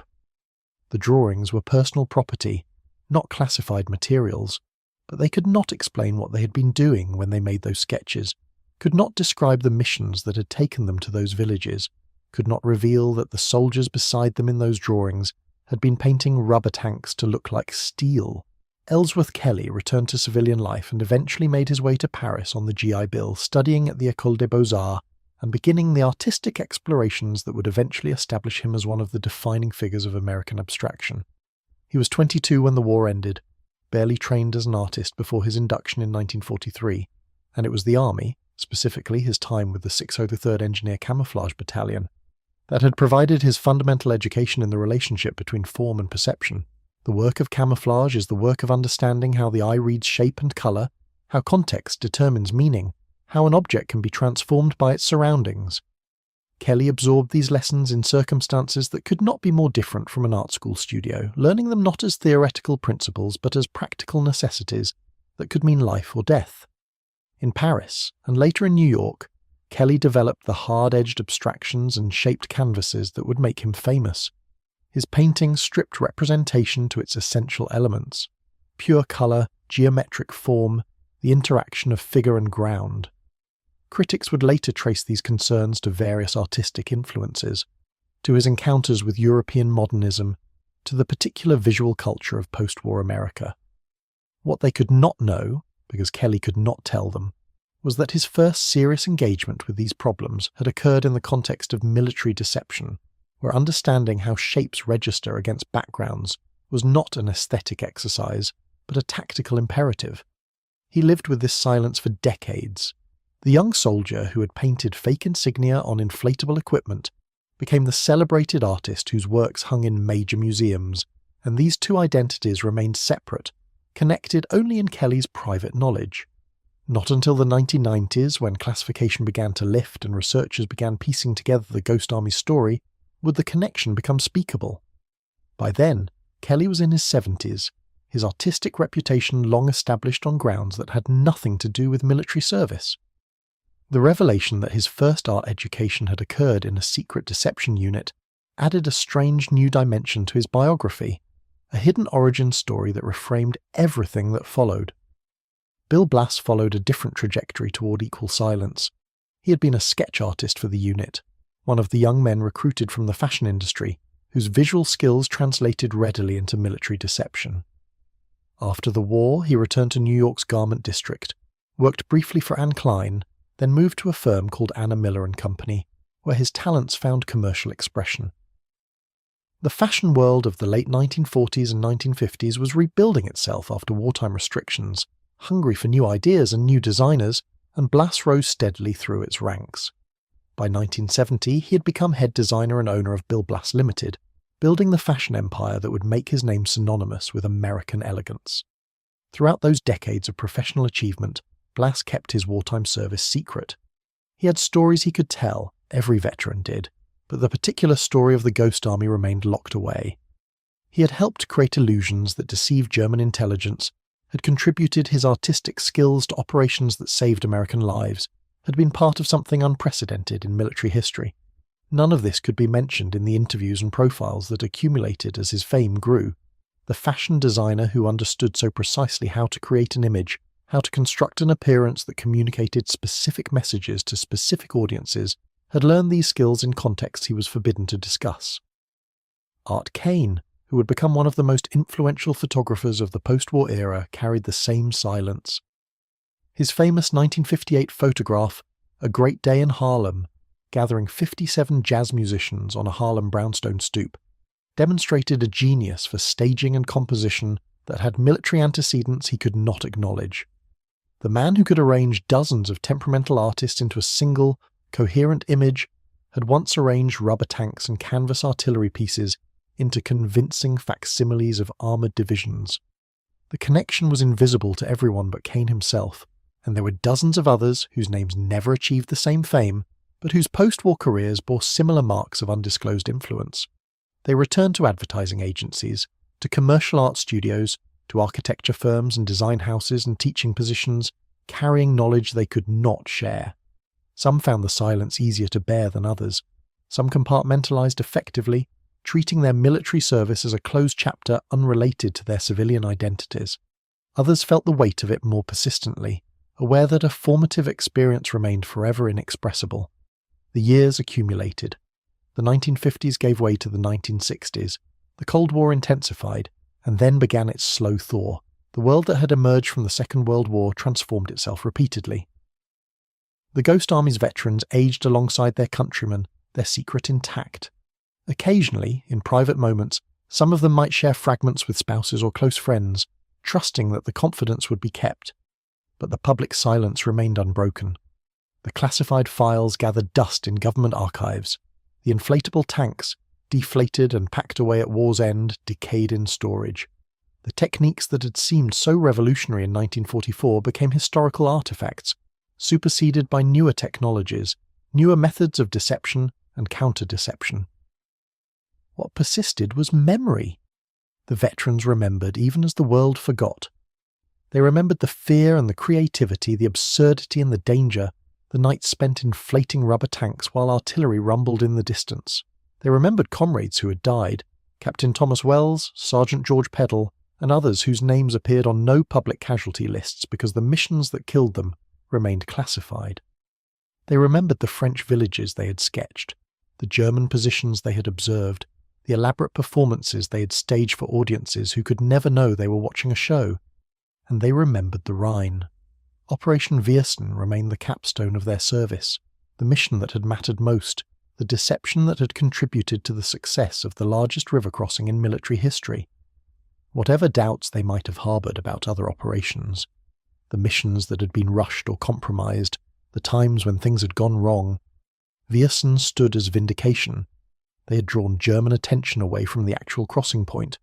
They had helped create the conditions for tactical surprise. They had contributed to saving lives that could be counted in the thousands or tens of thousands, depending on whose estimates you believed. This knowledge sustained them through the decades of silence. They could not speak publicly of what they had done, but they knew. In the privacy of their own minds, they carried the awareness that their peculiar skills, their artistic and technical abilities, had been employed in service of something larger than themselves. The war had found a use for painters and sound engineers and radio operators that no one had imagined before, and they had risen to meet that unexpected demand. The silence began to break in the 1990s. The Cold War had ended. The Soviet Union had dissolved. The strategic calculations that had kept wartime deception techniques classified for 50 years no longer applied with the same force. Historians and journalists began requesting access to long-sealed files, and some of those requests were granted. Among the researchers who sensed a story waiting to be told was Rick Beyer, a filmmaker and historian whose curiosity had been sparked by fragmentary references to a unit that had used inflatable tanks and theatrical techniques against the Germans. Beyer began the patient work of reconstruction. He tracked down surviving veterans, men now in their 70s and 80s, and asked them to share what they remembered. For many of them, this was the first time anyone had officially invited them to speak. The lifting of classification had been gradual and incomplete, and some veterans remained uncertain about what they were permitted to say. Beyer reassured them, documented their accounts, collected the sketchbooks and photographs that had survived in attics and closets for half a century. What emerged was a story unlike any other from the Second World War. The Ghost Army had been hiding in plain sight, its veterans living unremarkable post-war lives while carrying memories of an extraordinary military experiment. The scope of their achievement became clear only when the individual accounts were assembled. 21 deception operations across France, Belgium, Luxembourg and Germany, involving roughly 1,100 men who had created phantom armies using inflatable equipment, recorded sounds, and fake radio traffic. They had impersonated divisions that existed elsewhere, had drawn German attention away from actual American movements, had practiced a form of warfare that combined art and engineering and theatre in ways that had never been attempted before on such a scale. Beyer's research culminated in a documentary that aired on PBS on May 21, 2013, more than 68 years after the war's end. Titled simply The Ghost Army, it introduced the public to a chapter of military history that had remained hidden for most of a human lifetime. The veterans who appeared in the film, those who had survived long enough to see their story told, spoke with the careful precision of men who had kept silence for decades and now found themselves authorized to remember aloud. The response exceeded anything Beyer had anticipated. The documentary attracted attention not only from military historians, but from the general public, from art world figures who recognized the names of famous artists among the Ghost Army's ranks, from descendants who suddenly understood fragments of family history that had never made sense before. The story touched something deep in the American imagination.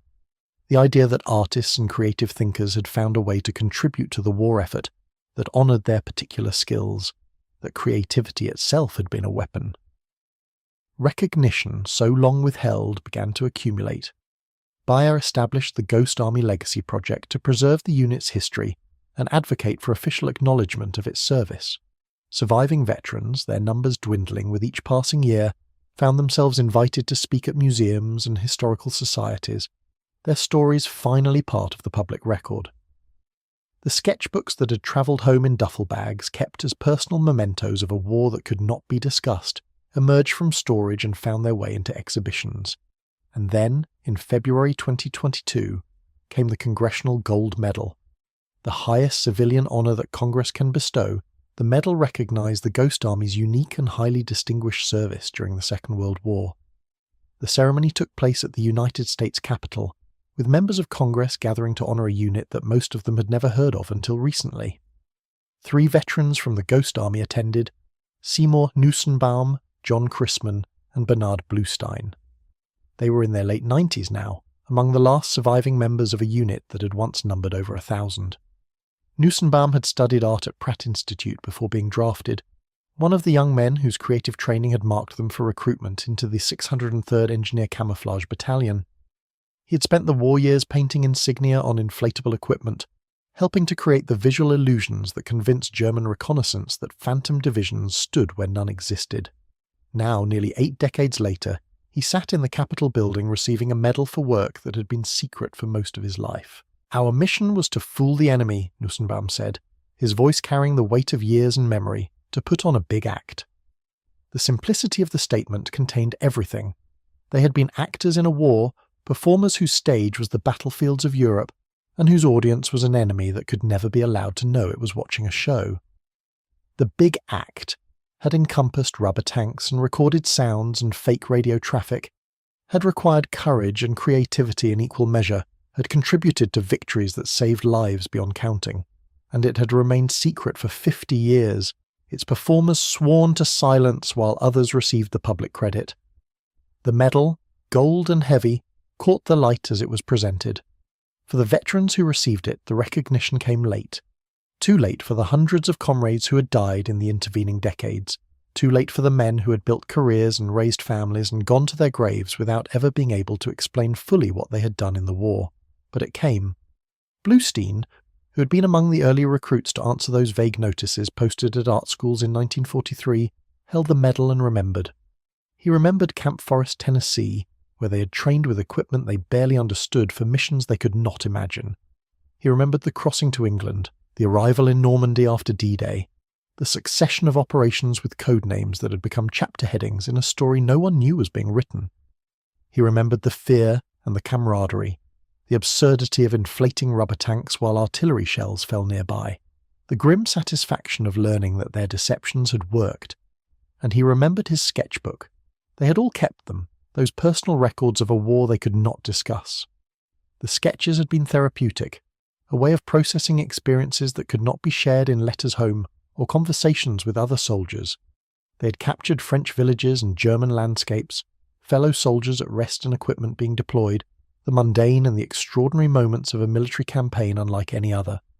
The sketches had travelled home in duffel bags, had been stored in attics and closets, had survived moves and marriages and the accumulating decades of peacetime life. Now, in the twilight of their lives, the surviving veterans could finally explain what those sketches represented. They could identify the locations, describe the operations, connect the images to the missions that had given them context.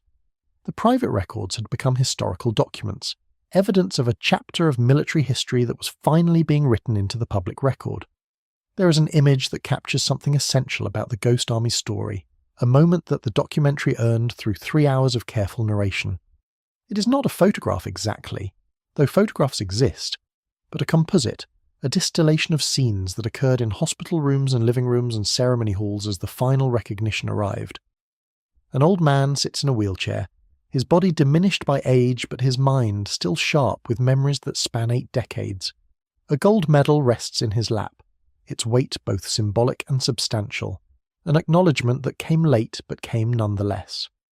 Beside him, open to a page of faded pencil lines, lies a sketchbook, one of those personal records that travelled home from Europe in 1945 and waited in storage for half a century before anyone outside the family was allowed to understand what it meant.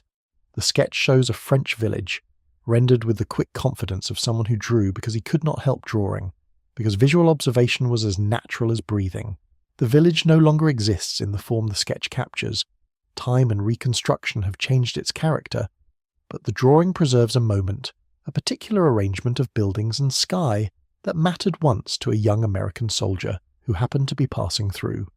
He cannot identify the village with certainty anymore. There were too many of them, too many French and Belgian and German towns that the 23rd Headquarters Special Troops passed through on their way across Europe. But he remembers the feeling of making the sketch, the few minutes of peace he stole from the war to record something beautiful, before moving on to the next mission, the next elaborate deception, the next performance for an audience that could never know it was being deceived. Asked what he was proudest of from his time in the war, he considers the question with the care it deserves. The Congressional Gold Medal is new, still surprising after all these years of unrecognized service, but the medal is for what the unit accomplished, for Viersen and the Rhine crossing, and the thousands of lives that the official estimates suggest were saved. His personal pride lives somewhere different. "The best thing I ever made," he says finally, his voice soft but steady, "was something no one was supposed to see." It is an artist's answer, acknowledging that the work itself, not the recognition, provides the deepest satisfaction. He had spent the war making things, inflatable tanks and fake insignia and radio signals that pretended to be something they were not, and all of it had been designed to deceive, to create false realities in the minds of enemies who could never be allowed to understand what they were perceiving. The deceptions worked. The Germans were fooled, lives were saved, and none of it could be discussed for 50 years. But the sketches were real. The drawings he made in stolen moments, the quick visual records of places and people that caught his artistic attention, those had been honest expressions of a mind that needed to create. They had not been designed to deceive anyone. They had been made simply because a young artist could not stop observing, could not stop trying to capture the world as his eyes perceived it. The tension that runs through the Ghost Army story, between secrecy and recognition, between art and war, between the impulse to create and the necessity of destruction, finds its resolution in that simple statement. These men had discovered that imagination, deployed with courage and precision, could alter the course of battles and save the lives of soldiers who would never know they had been saved. They had proved that art was not merely decorative, not merely expressive, but powerful in ways that could be measured in military terms. Creativity was a force, and they had carried this knowledge in silence for half a century, keeping faith with the secrecy that their service required, watching as the world changed and their contribution remained invisible. They had every reason to feel bitter about the delayed recognition, every justification for resentment at the decades of enforced obscurity. Instead, most of them expressed something closer to wonder that their peculiar skills had found such unexpected application, wonder that they had been part of something so improbable and so effective, wonder that the story had finally been told. The Ghost Army haunted the battlefields of Europe for 11 months, conjuring phantom divisions from rubber and sound and radio waves. Then they went home, and for 50 years they haunted only their own memories, keeping the secret that their orders demanded. When recognition finally came, many of them were gone. Those who remained received their medals with the gratitude and the wonder that the moment deserved, knowing that they stood for the hundreds who had not survived to see this day. The sketchbooks remain, passed down through families, donated to museums, reproduced in documentary films. They preserve the Ghost Army's visual record of a war that most of them could not otherwise discuss. The drawings show what the artists saw: landscapes and faces, equipment and architecture, the daily texture of military life in a unit that officially did not exist.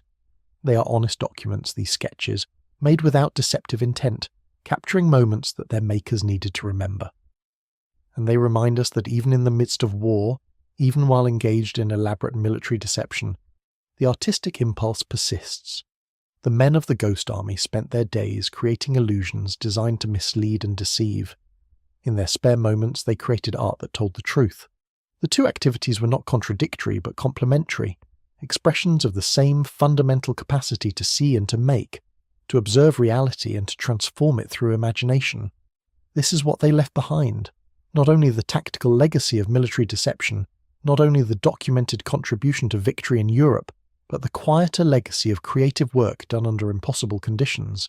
They showed that artists could be soldiers and that soldiers could remain artists, that the skills cultivated in peacetime studios and art schools had applications that no one had imagined until necessity revealed them. The last survivors are very old now, their numbers measured in single digits, their memories of the war receding into the deep past. Soon there will be no one left who can say from direct experience what it was to inflate a rubber tank while artillery shells fell nearby, what it felt like to create a phantom army from canvas and speakers and imagination. The documentary and the books and the archived interviews will preserve their testimony, but the living connection to those events will be severed. What will remain is the story itself, finally told after 50 years of silence, finally part of the public record. It is a story about deception and truth, about secrecy and eventual recognition, about the unexpected ways that creative abilities can serve larger purposes. It is a story about young men who went to war with sketchbooks in their pockets and came home carrying a secret they would keep for half a century, and it is a story about imagination. In the end, that is what the Ghost Army demonstrated, that imagination, applied with courage and discipline and technical skill, could accomplish things that brute force alone could not achieve. They made the Germans see what was not there. They created realities out of rubber and sound. They proved that the world responds not only to what exists, but to what we make others believe exists. The old man in the wheelchair closes his sketchbook, the pencil lines of that French village disappearing between the worn covers. The gold medal rests heavy in his lap. Outside, the world continues its business, largely unaware that such a unit ever existed, that such operations ever occurred, that art and war once merged in this particular and unrepeatable way.